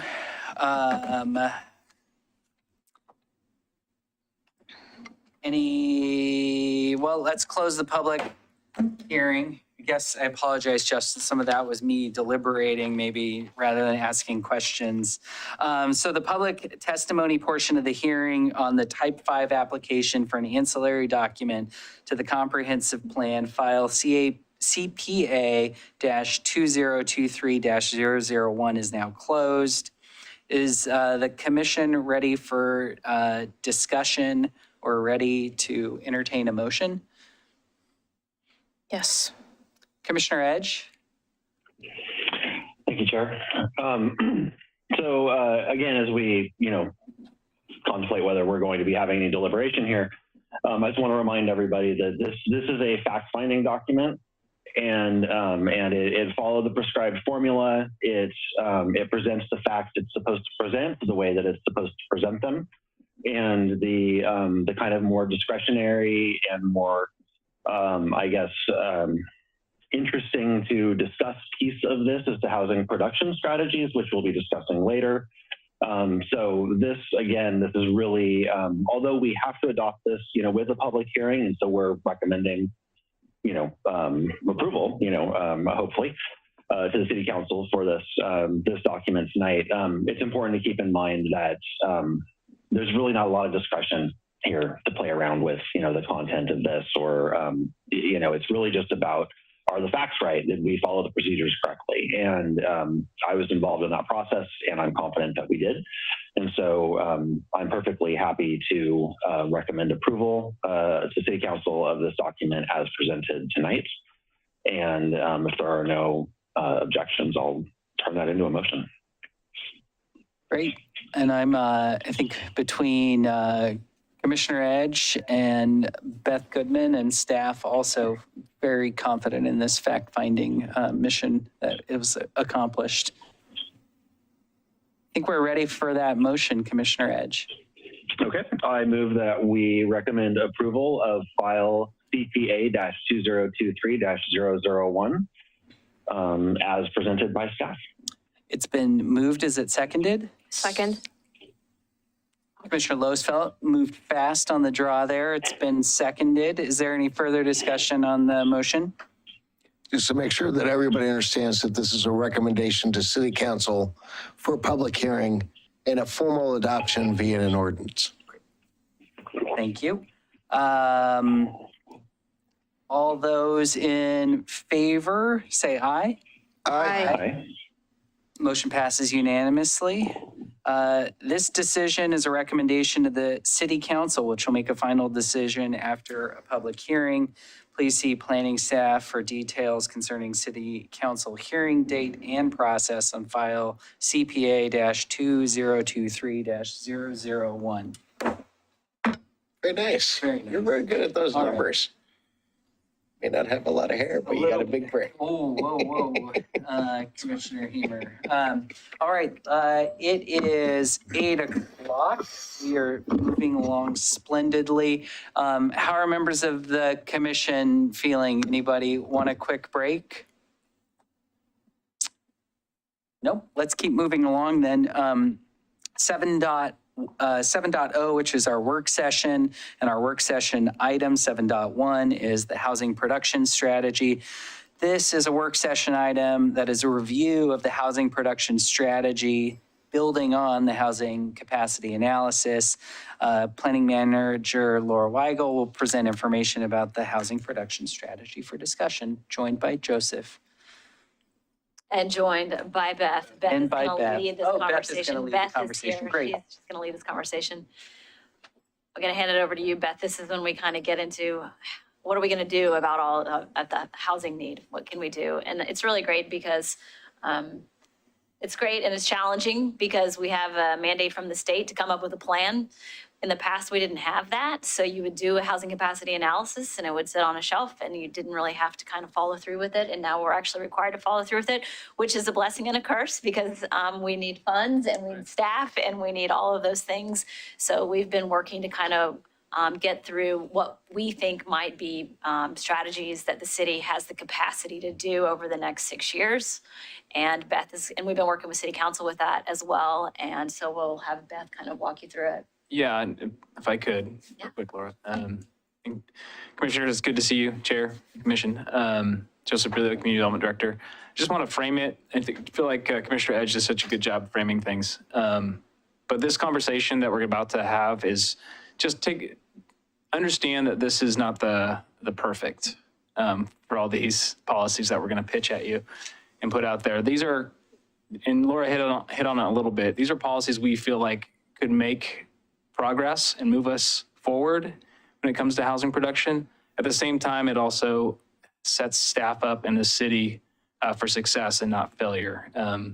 So you might feel at certain times being like, oh, we could do more. Oh, we could do more. Oh, we should be doing more. But just understand we're balancing this this fine line of wanting to do more, but also making sure we have enough capacity.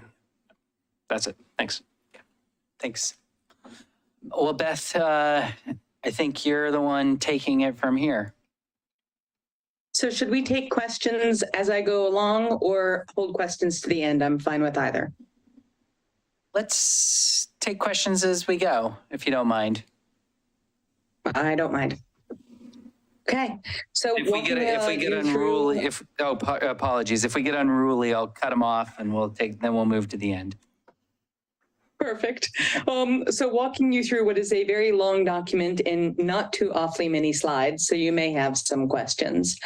Affordable housing has long been important for Milwaukie. We're building on what you guys have done in the past. So the community vision, your comprehensive plan update, the Milwaukie Housing Affordability Strategy, the MHAS. These are all the foundation that we're working off of. So you'll recognize a number of these things as we go along and as you're looking through the housing production strategy.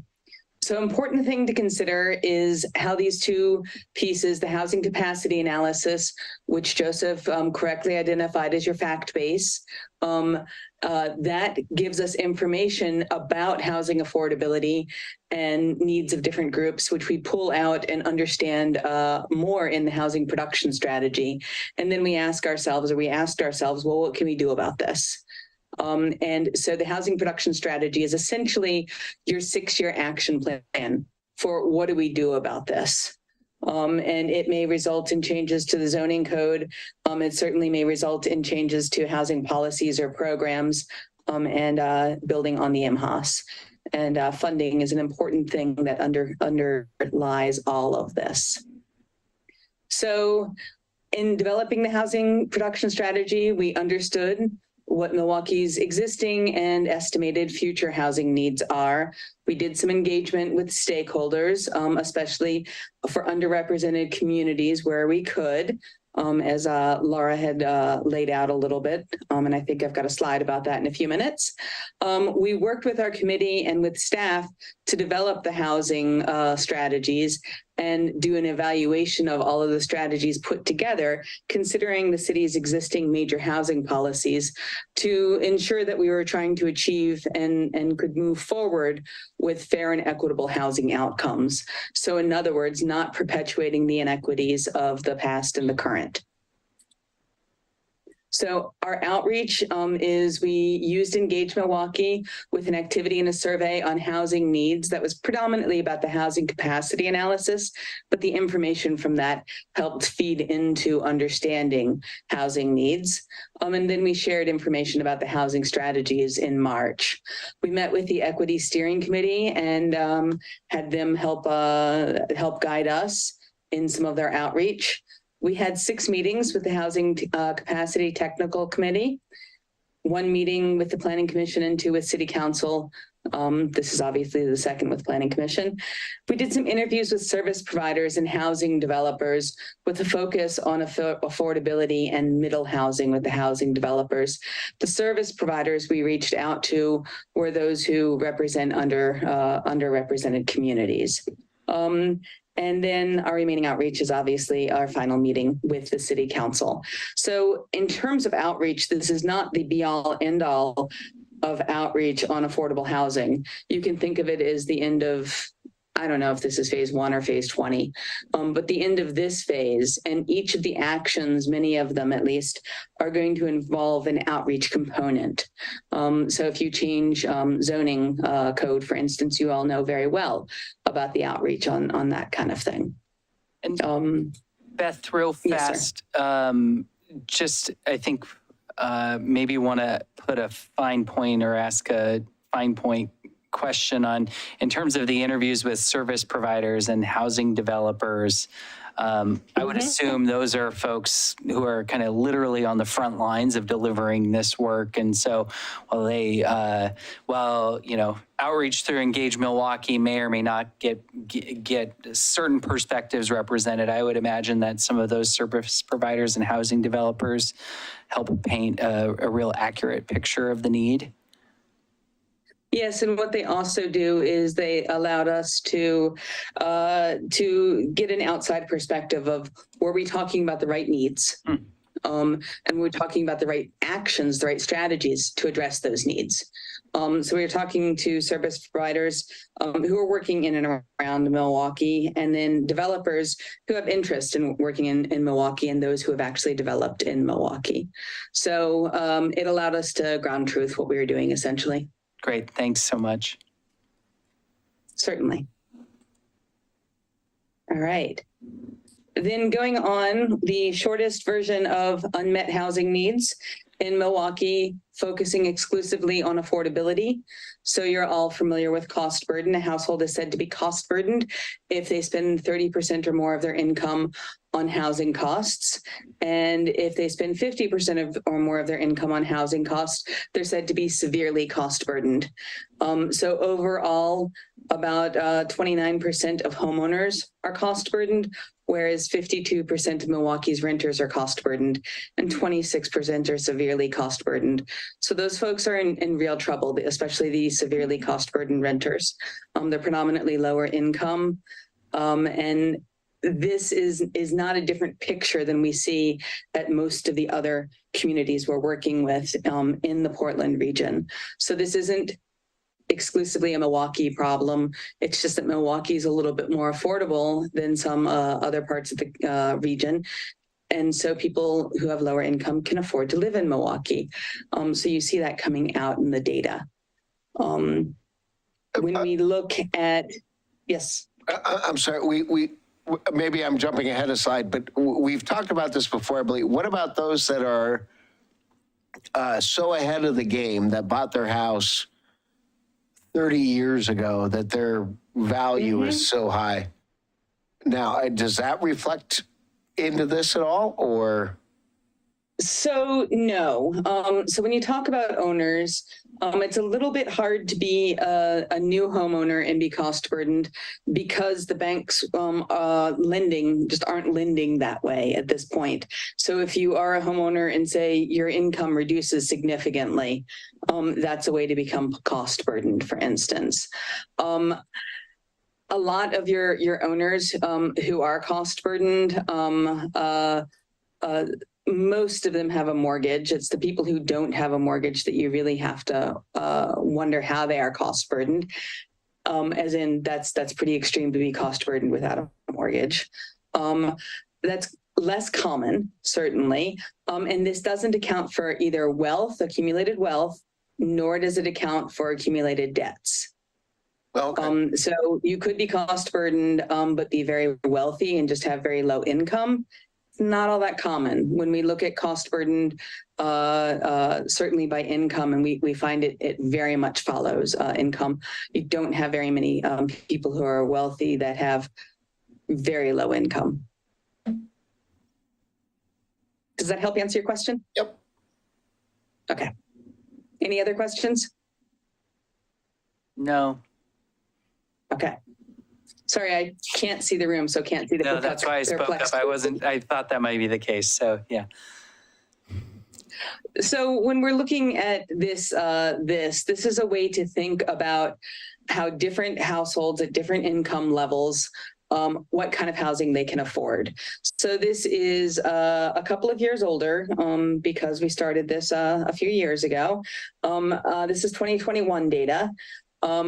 At 100% of median family income for a household of 4, that household in the Portland region earns $96,900. They can afford about $2,420 a month in monthly rent. assuming that they are not paying more than 30% of their income on housing costs, and can afford a house that costs somewhere between $339,000 and $388,000.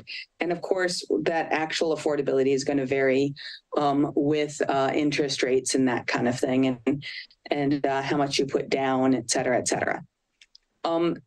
So for the most part, when you think about newly built housing, newly built home ownership housing is generally affordable here at this top level of income. So the median home sales price in Milwaukie last year was $525,000 or so. That requires income of about $135,000 to $190,000 to afford. And of course, increasing mortgage loan rates, which we've seen over the last year and a half, require higher income levels. So that housing is just not very affordable to a whole lot of people. And we'll look in a few moments at the share of households in Milwaukie with these income levels.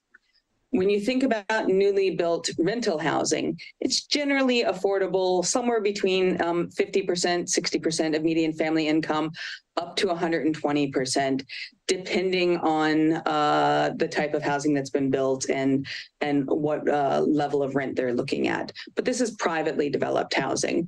So thinking about this, it's about $1,300, not including utilities, and we include utilities when we talked about cost burden. So that's about $1,600 in monthly costs.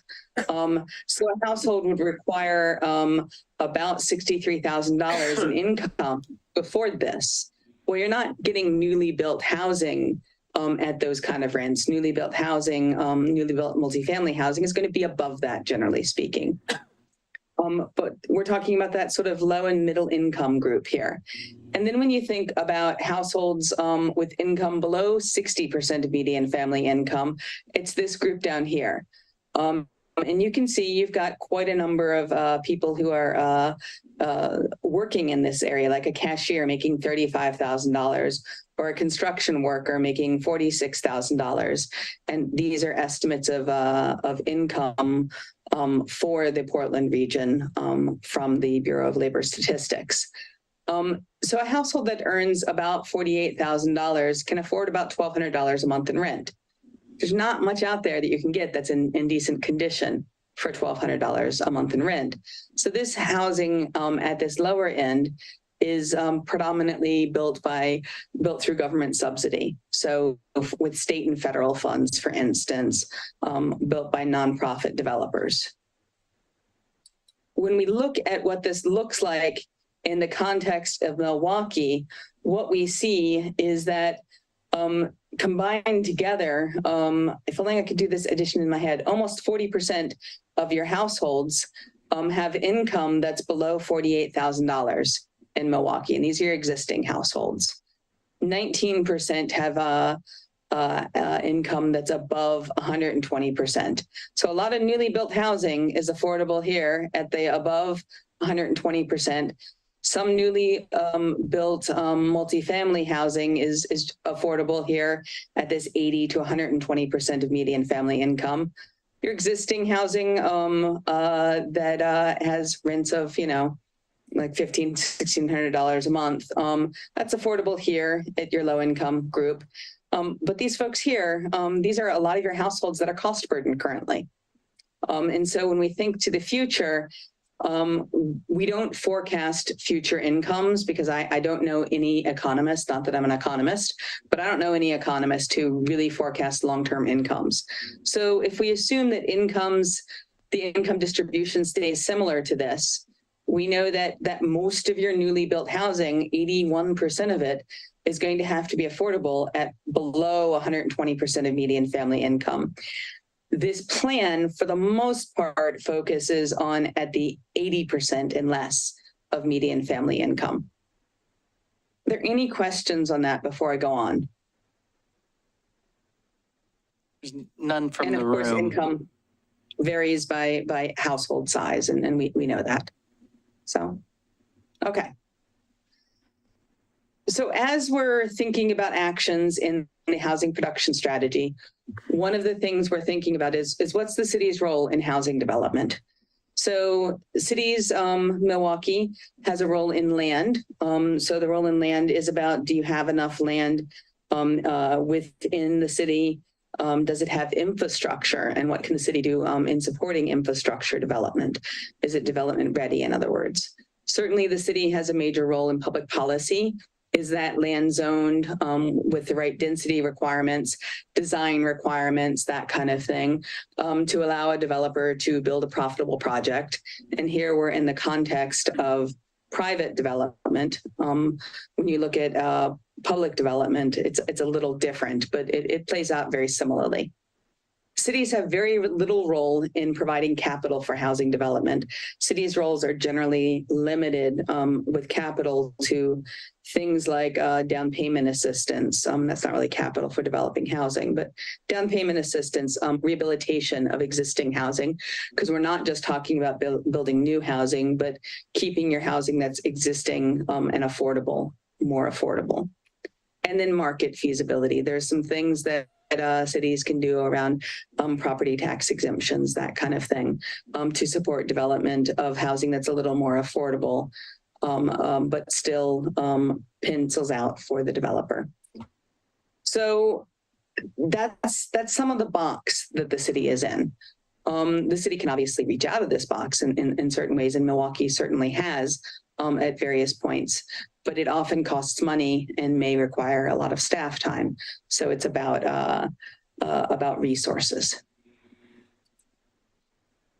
You have a lot of existing strategies in Milwaukie to support affordable housing development. I would say that Milwaukie is pretty far ahead of an awful lot of cities in what you've done and what you're doing. So you've got a construction excise tax that can be used to support affordable housing projects, both market rate projects, as well as income restricted affordable housing development. You've got an urban renewal area, and part of your urban renewal funds can be used to support housing projects. They can also be used to support infrastructure development, which is necessary for new housing projects. You guys have got some really interesting things going on in terms of interest in redevelopment that a lot of the cities aren't seeing.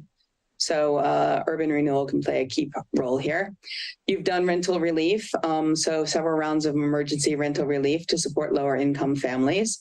That's something that what I've heard from the cities, there's interest in that as there's funds available for it. You've used reductions in fees and waivers to support affordable housing development.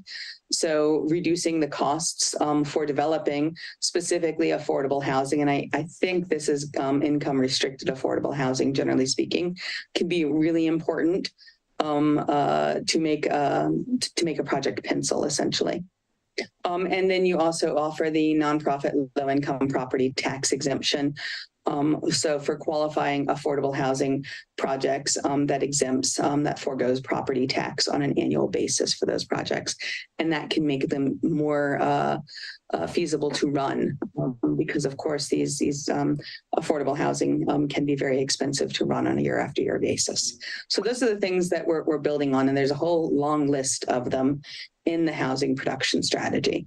May I ask one real quick question about the nonprofit low-income tax exemption? Is that just city tax, or is that actually county tax as well? It's all tax districts. Yeah. So I'm sorry? it's all tax districts. So it's not just city. Okay. All right, including the fire district and Exactly. Yes. school district and everything? Yes. Okay. The schools end up having their foregone funds reimbursed by the state. So school districts feel it differently than the other taxing districts do. So, any other questions? So the important thing here to realize, and I think we've emphasized this a fair bit in the HPS, is that the actions in the HPS, most of them build on things that were in the MHAS or are in the comprehensive plan policies. So many of these things are things that the city has been thinking about for a while, and the HPS is an opportunity to push them forward harder. and or they tie into your comprehensive plan policies. So they're supporting what you've said you wanted to do.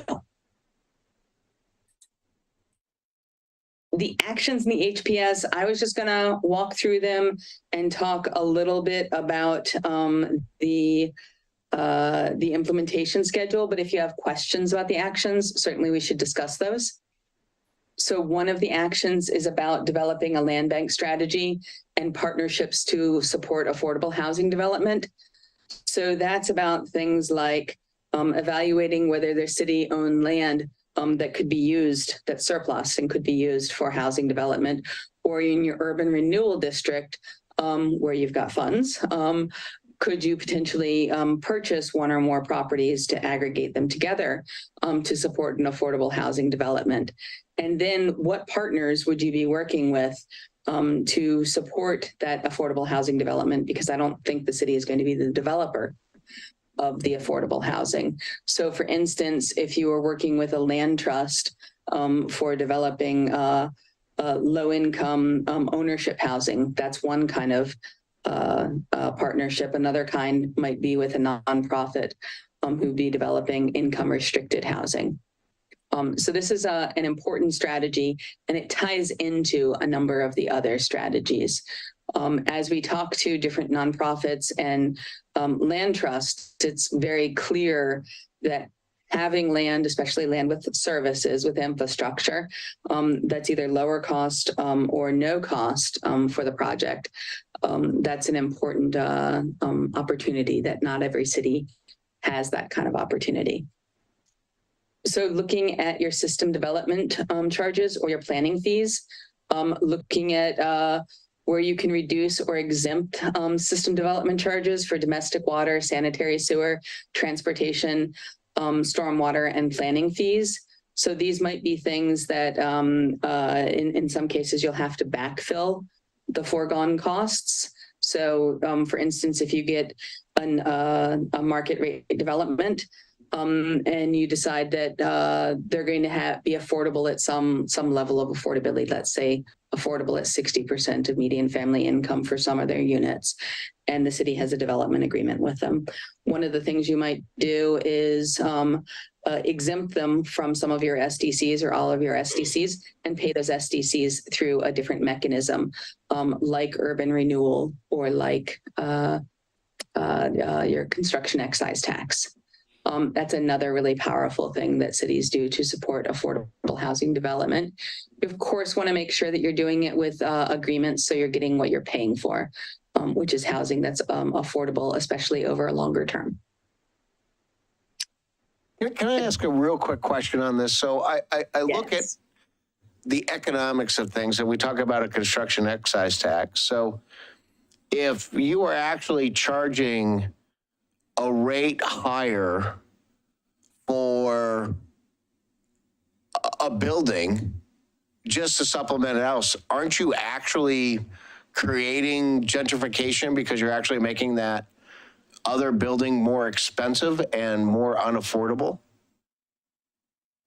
Joseph will maybe talk about where you charge a construction excise tax, but it's generally charged on housing that's already not affordable, particularly.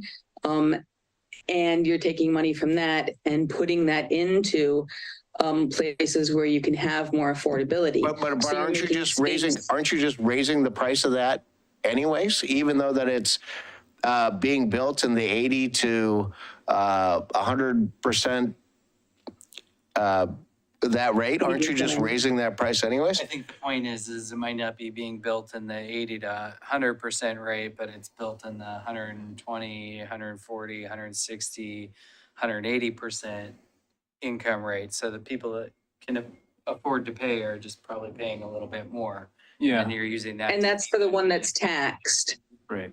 And then for the where you're using that fund to lower costs, you're getting, say, housing that's affordable at 80% or 70% or something lower of median family income. So you're creating more housing that's affordable to your low income households. But you're also raising your median family income anyways because you have to have a higher price person coming in, right? Am I understanding the economics of that correctly? If I'm understanding the question, Commissioner Hamer, it's and maybe this will help. So the construction excise tax is 1% on $100,000 or more valuation for any, people doing an addition, they might get charged that depending on. Right. If you are doing an income restricted project that has a certain amount of income restricted units dedicated, so we're talking 80 and below the MFI, you don't have to pay the CET. The construction excise tax is waived. However, if you're doing like a market rate, this is where I think I'm trying to track with you. If you're doing a market rate development, which we've seen quite a few of now recently, you still have to pay that construction excise tax. So that increases the cost of the permits and the material essentially for that development. So therefore increasing the pass through to. Right. Yeah, Pass is that through what to you're saying? consumer. Yeah. This surely can be the case. So it's the higher the permits. Does it create a conundrum, right? Because I guess that's my only question. And I guess the obvious answer is no, because taxes are good. That's fine. I think I would say anecdotally, it evens out and maybe helps more than we think. Just because any developer that's doing market rate, they're going to pass through a lot of the costs, and so higher permit rates, higher material rates, those are going to get passed on no matter what. The good thing about the construction excise tax, yes, adds another layer of fees that gets passed through. They do go to focused on actually creating subsidized income restricted housing that is, I mean, maybe Beth will cover it, or it's actually in the HCA, it's sorely needed across the board. So, and not many developers are doing it. So it's one tool that the city can create to incentivize and create the carrot to make it happen. Okay. Yeah. There's not a lot of tools like that.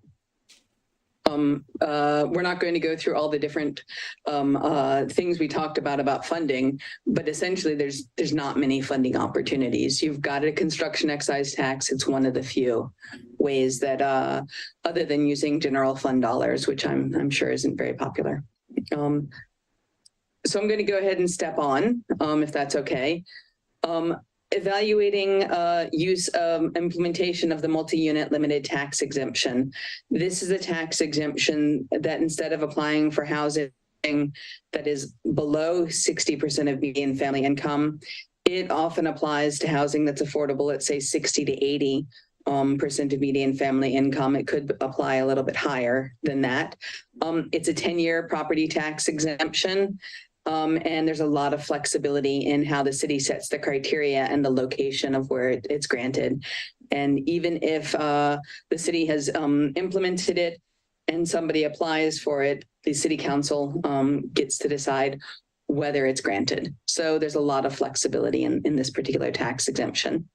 And some cities have used this to very good avail for getting that middle income housing that's just a little bit more affordable, at least for some period of time, built. And just once again, for my clarity, that's across all taxing authorities. Yeah, that's my understanding. Yeah. Yep. And the way I understand it too, similar to like the vertical housing and the nonprofit tax exemption, you got to get at least 51% of the taxing districts to agree. Oh, so it's based on individual application? Yeah. Yes. Okay. All right. Thank you. Yeah, and it's not enough incentive to incent the kind of development you're talking about if it doesn't apply for all taxing districts. So these are the actions. They've got a little red arrow next to them because there'll certainly be things that you see coming in front of you in the future. So looking at increasing the densities allowed in the capacity in HDR. So that could be increasing the density, rezoning some land for HDR, changing the types of housing that are allowed for new development in HDR, all of those kind of things. Evaluating incentives for affordable housing development, such as a density bonus. That can also be an important incentive to allow certain types of development to build beyond what the city's current densities are. And then looking at pre-approved plan sets for accessory dwelling units in middle housing topologies. This is one where there are essentially architectural plans that the city has said, these are pre-approved. And if you use them, obviously you don't have to have that part of the planning approval. The state is likely going to be developing a set of pre-approved plan sets for these housing types over the next 2 years. And so if Milwaukie chooses to use them, Milwaukie will get those plan sets without paying extra money. And that might be a particularly easy sort of action to complete if the plan sets meet the standards and what Milwaukie is looking for. And I expect there'll be kind of a wide range of different plans to select from in that, I'm imagining. And sorry, I don't mean to constantly interrupt, but may I add, when I built my house, I had a pre-approved set of plans from my developer, which means I didn't have to pay for engineering, didn't have to pay for structural design. It saved me $15,000 to $20,000 just on that set of plans. So that's that's actually a lot bigger than what you think that it really is. Mm-hmm. Yep. So then our last couple are developing housing options and services to address and prevent homelessness, houselessness.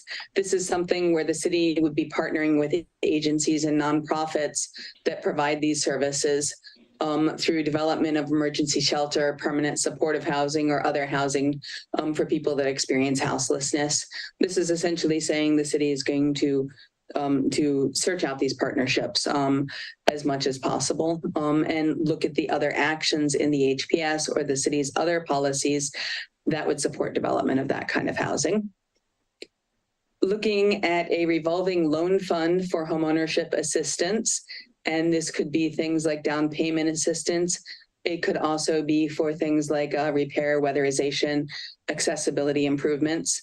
There are some funding sources that are coming up from the state and certainly from the federal government. The city could look at applying for to do this more and better. This might not be new city programs. The city could choose to direct the funds from its grants to existing programs, say through existing nonprofits that are obviously working in Milwaukie. So for activity in Milwaukie. And then the last two, urban renewal and construction excise tax. These are things that you already have. We're including them here to make it clear how very important they are for implementing your housing production strategy. And then we've got the implementation schedule. I would say it's probably apparent that the city can't do all things all at once. This is a 6-year plan. So it makes sense that the city is implementing different things over different years. There are a number of items looked at evaluation in 2024 and city council decision in 2025. If the city does something earlier on its implementation schedule, then as shown here, that's perfectly fine. But if the city is late on implementing something, say it hasn't implemented its developed its land bank strategy and partnerships by the end of 2025, then the city is going to be required to report to DLCD about why they're late on that action and what the plan is from that. One of the things I would consider is that a housing production strategy is going to be a living document. It may well be that partway through the implementing the HPS, you realize that there's something that's in here that's just not going to work for Milwaukie and you want to remove it. And maybe there's some other action that you want to add to the housing production strategy. There's mechanisms for doing that. So are there any questions about the actions or the implementation schedule?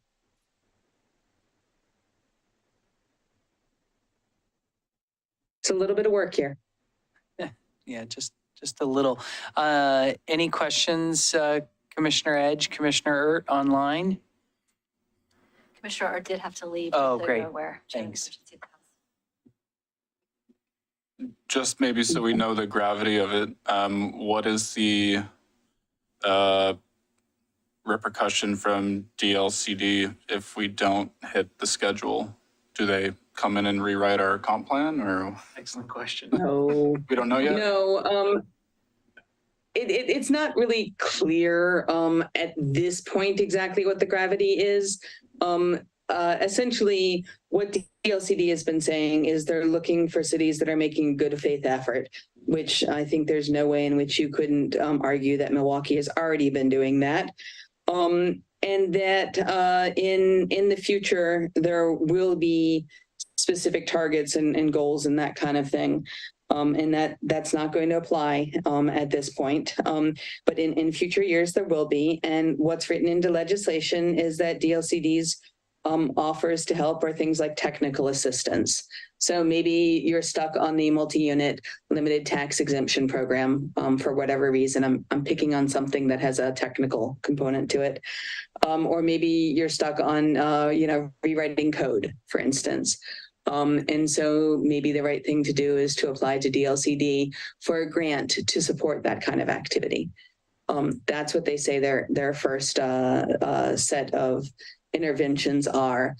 Eventually, there's more interventions about evaluating the city's affordable housing program and that kind of thing. I don't think, unless Milwaukie behaves very differently in the future than it's behaved in the past, I just don't think those kind of things are in your future. In other words, I don't think Milwaukie is going to behave in such a way that you get a lot of state attention for that. Now, you should get state attention for grants and that kind of thing, certainly. And maybe with the reference to grants, I'm curious, since this is a work session item, like how baked are we with A through J? And is there an opportunity to think about K, L, M, N, O, P? Any feedback? I'm seeing heads nodding kind of in this room. And so maybe just, I guess, a question or a comment, I'm not sure what bucket it fits in, but, thinking about tax increment financing and construction excise tax, I know there's parameters for how those funds can be used.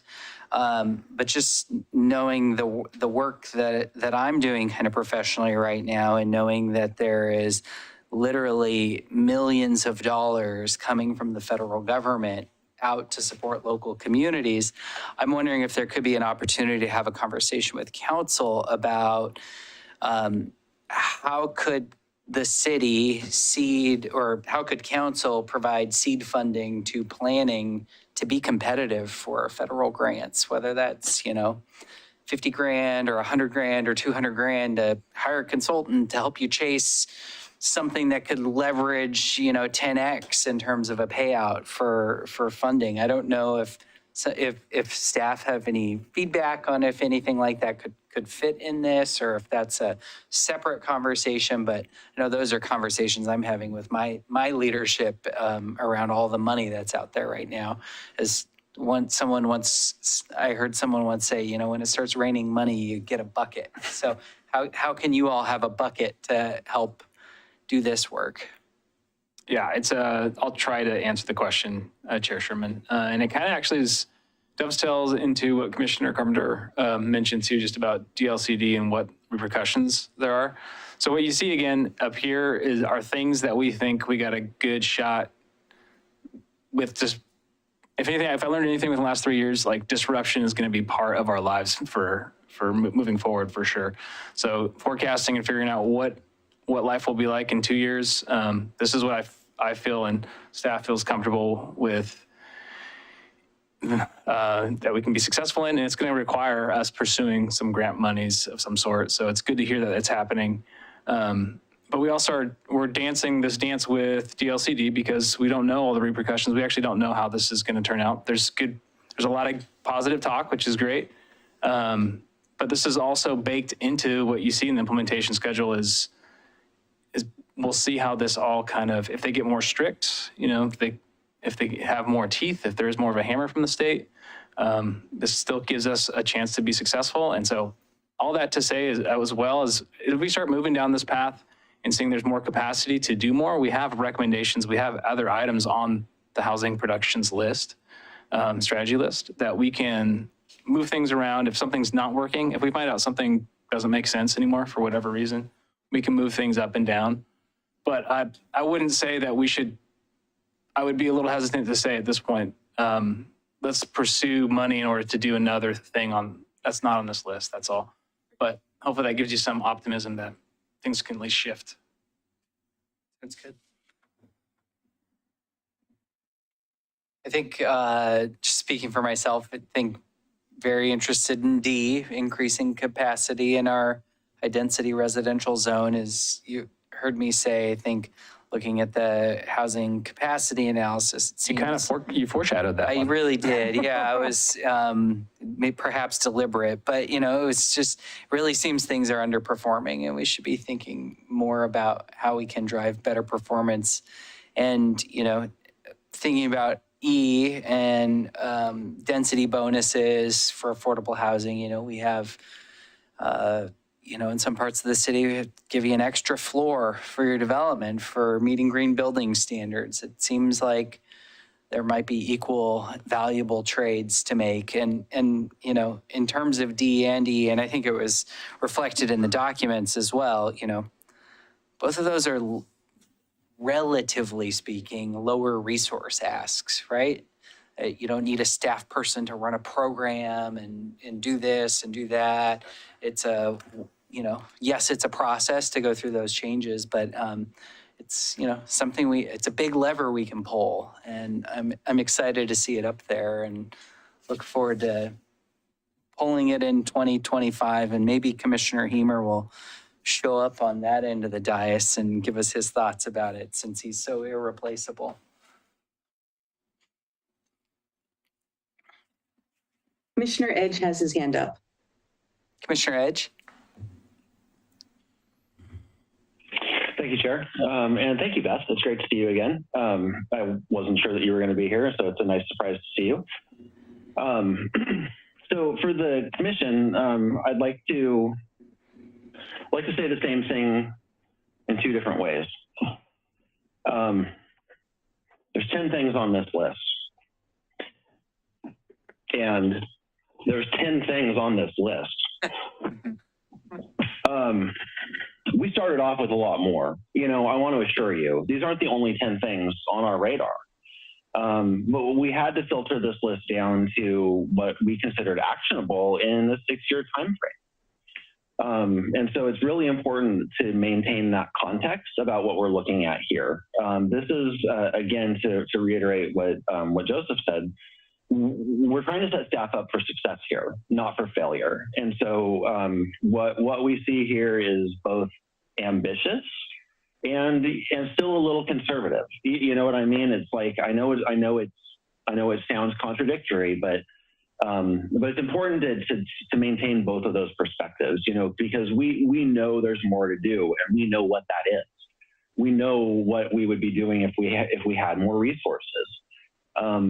But the problem is that we have to realistically make a judgment call about what resources we're going to have and what we can reasonably accomplish here. And so seeing 10 things on this list is, I know it can be a little disheartening if you don't see the thing that you wanted on the list here, but it's really inspiring to think that a city of 20,000 people has the capacity to take on 10 housing production strategy related things in a 6-year time frame.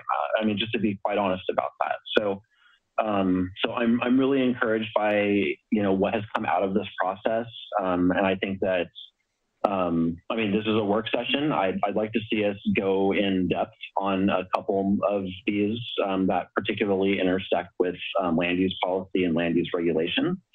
So that would be your D and your E, and maybe even your F. So I don't know if Beth is prepared to kind of show the more detailed, if she has slides even, for the more detailed, kind of appendix explanations for some of these bullet points, particularly D, E, and F. But that would be, I think, a cool conversation for this group to have in a work session environment, is, just kind of like looking at that a little bit in more detail. Because ultimately what's going to come out of this is that, although like like you were saying, Chair Sherman, the burden, if you will, on staff, to implement some of these things is lower. There's still an amount of work that needs to be done, and we need to produce. We need to do some amount of research to produce findings and findings that are, we need to have defensible findings for the changes we're going to propose. And so that is an amount of work that needs to be done up front, and then we need to have work sessions and propose the changes. And so it may not be an ongoing programmatic burden, but it's still a burden up front, to make sure that we get all this right and to go through the code adoption, and public hearing process. So anyway, I just wanted to kind of put those things out there, and make sure that we're maintaining, really truly both perspectives on, what we're seeing here. It is both ambitious and constrained. But it's kind of the best thing to move forward with. And then I'm going to ask Beth one more time if she has slides for detailed slides for any of the proposed actions. Well, and maybe, Not at this point. oh, go ahead. So, okay, thanks, Beth. And I will, I guess, point out for the commission and folks that have a digital package in front of you, page 214 of the PDF, which is 7.1, page 60, is a detailed kind of description of item D, increased capacity in the HDR zone. And, we have all of those kind of detailed, like 2 or 3 pagers in the package. So I think Commissioner Edge, if you were so interested, I think we could all flip to our pages and talk about one. We are coming up on 9. We could probably spend time talking about one of them if we'd like to dig in a little bit on that. I bet you'd like to talk about increased capacity in the high-density residential zone. Well, go ahead. I would just put the caveat though, I don't think that we shouldn't talk about it. I'm just saying that we're not slated to actually dig Do into this anything for a for a whole while. nother year. Yeah, So whatever we talk Maybe we about should go home at now, 9. we're gonna do a deep dive on this in Yeah. 2024. No, So I just wanted to kind of put that. Yeah, that's a fair point.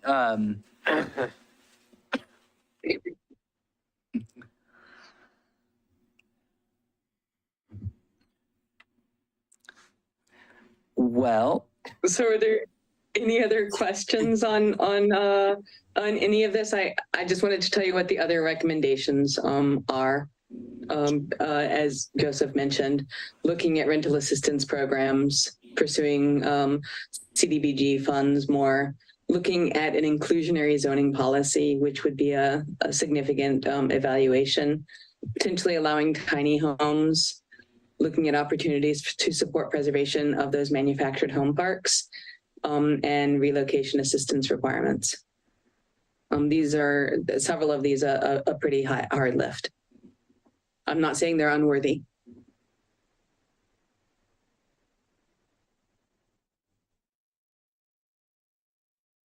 There's no questions here in the room, Beth. yeah, no questions in the room on these.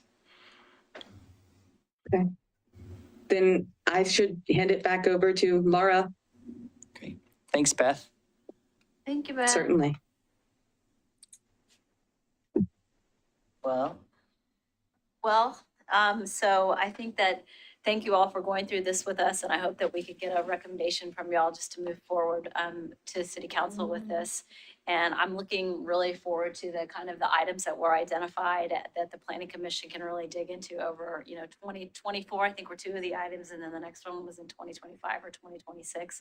So we will come back to you at that time and dig into these ideas, getting at your earlier points, Chair Sherman, getting at those questions about what's happening in those high-density residential zones and looking at those and evaluating those. And with that, I guess I would say if you want to add anything, Joseph. I actually appreciate Commissioner Edge. I appreciate your, I think you worded it really well. It's like, it's ambitious and conservative. That really felt true in my soul. So you nailed it. And just thank you thank you all. I know you're volunteering your time. I just always appreciate that with all of our boards and commissions. So just thank you for hearing us out and taking an interest in the work. Well, and hopefully we might be able to accelerate an action or two by 6 months. I know those were in year blocks, not in quarter blocks, but D and E, it seems like maybe we could bump that up a little bit. So Possibly. Possibly. We'll I know talk we about have the work other- plan coming up, and then we'll see what happens there. Yeah, there we go. Well, if there's nothing else on this, does the planning department or commissioners have any other items for discussion? Could I actually ask one more question before we let Beth go? I mean, I assume Beth will have this answer, but maybe Laura does. So I saw today that I believe the city of Ashland, I think, is the first to have their housing production strategy handed off to the DLCD for review, and they have opened a public comment period on that. And so I'm just kind of wondering what the process is there and what that really means for us. In terms of, like we're going to, our city council will approve this by resolution, and then we'll hand it off to DLCD, and then there's another public comment period. So if I could just get some idea of what that really means for us. Laura, would you like me to take my first guess? Go for it, because we all had this question. That was new. That was new to us. There was a big announcement today with a big glossy email to everyone that went out to the DLC listserv saying Ashland has adopted its HPS, and now it's open for public comment.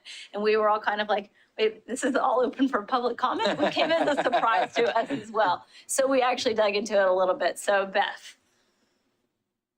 So DLCD has 120 days to comment on the HPS.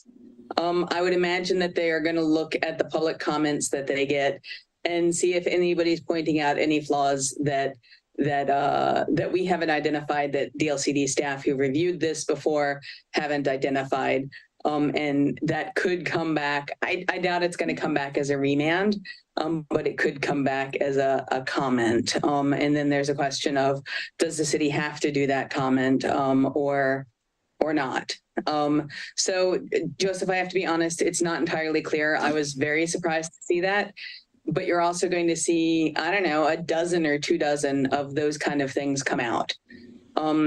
We did have DLCD staff who worked with us, Mari, who worked with us, did a review of the HPS and said that she thought it met the requirements, which sounds like faint praise, but it's not. So I'm not expecting DLCD to come back with any major comments. But evidently public comments are open. So I didn't know that it would be sent out like that. I was certainly caught off guard by that. This is part of, this perfect example for me is like, this is the dance is beginning. Like we're figuring each other out and how this is going to go. So here's just one of the steps. This is all new, right? Yeah. DLCD, so it's a new process. So understanding how it's not going to work. I have other business. Commissioner Hamer has other business. Milwaukie Historical Society, along with his partner, City and I'm sorry, so we're finished with the work session. I just want to let Beth go. So she's. Yes, we are officially, I'll gavel it. The work session's over. Yeah. Hey, thanks, Beth. Thank you, Thanks, Beth. Beth, so much. Thank you so much. Thank you. Good night. Thank you. Oh, hold on. Okay, sorry. Now we're gonna all just take a second. Deep breaths. All right, Commissioner Hamer.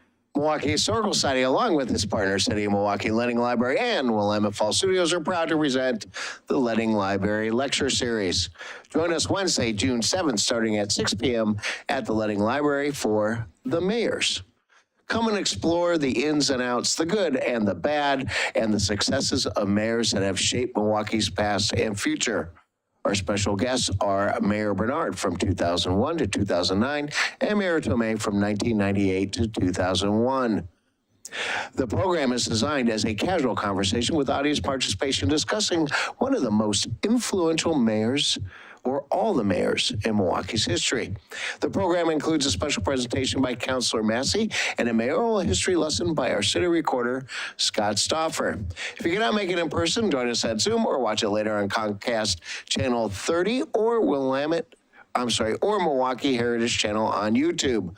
For information, visit Milwaukie History Museum on Facebook or the city calendar. It's the last one you have to listen to. Is that really the last one? No. I might have a performance at the museum one at Wow. the last one. And then when you show up on this side, we're gonna have to start the timer, so you're gonna have to actually talk. No. What's going to happen is that at 8:50, I'll just come up here and then I'll just say, hey, I got other news to announce. Is there any other planning department or commission, other business updates? Commissioner Edge, you look like you're coming off mute. Yeah, I am. So last week I attended the Metro Technical Advisory Committee meeting, and I'm just bringing this up because I know that I think there were some questions about this when we were going through the middle housing public hearings. But there was a presentation from Echo Northwest actually about kind of the state of middle housing regulation adoption throughout the metro region, and I just wanted to share with everybody that the city of Milwaukie was acknowledged as, exceeding to going to greater lengths than necessary to try to comply with middle housing, with the spirit of the middle housing code, rather than just minimally complying with the state regulations. And I know that we had some questions about, are the other jurisdictions going to be, doing the same thing, or are we kind of standing out all on our own? Well, actually about half or more of the metro area jurisdictions exceeded those minimum requirements. And so there is, the region largely the region as a whole is trying to really, adopt code amendments, to implement, middle housing regulations, but to do it in the spirit of trying to create more housing options and more affordable housing options. And so I just wanted to share that with everyone here, because we don't often get that. We might have questions like that, that come up during a hearing, like, what are the other cities doing? And we don't always get the loop closed on those questions. And so I just wanted to provide that feedback tonight. Yeah, thanks so much for attending and then sharing that back with all of us. It's kind of good to have that 60,000 foot view on what's happening. Laura, do you have any planning department updates for us? I don't, but we can move on to the forecaster. We could also just drag our feet. I know Commissioner Lowe's like, wow, it's only not even 9 o'clock yet. And we've been getting, since she's missed like the last 3 meetings, we've been getting out of here like at 7:30. I mean, it's unbelievable. We've had some pretty fast meetings. Yeah, Commissioner just unbelievable. I think I've heard something to the contrary. That's true. All right, well, let's move on to the forecast for future meetings. All right, so we do not have any items for the June 13th meeting, but we will be back here for Commissioner Hemer's last Planning Commission. And the bonuses is that we're going to have a historic resource hearing for the Old City Hall. Very exciting note to go out on. And then we're also going to talk about the bicycle parking standards. We were going to bring those back to you all, so we are coming back with those. I'm excited to have that conversation. And then I just wanted to note that on July 11th, we're going to talk about the work program for this group, and then talk about getting prepared for the conversation for our joint regular meeting with City Council on August 1st. So we're going to do that in July. All right. All right, and it might be maybe commissioners, if you have any summer vacations planned or anything like that, if you could let Laura and planning staff know so we can figure out if we have quorum for some of those meetings. I'm so sad to know that I will actually be out of town for Commissioner Hemer's last meeting on the 27th. Does that mean I get to chair it? Because I really want to extend out bicycle parking standards till 10 o'clock. That is an exciting subject. I don't know if Vice Chair Freeman will cede the power of the gavel to you for that one. Okay, great. Well, if there is nothing else, I will entertain a motion to adjourn.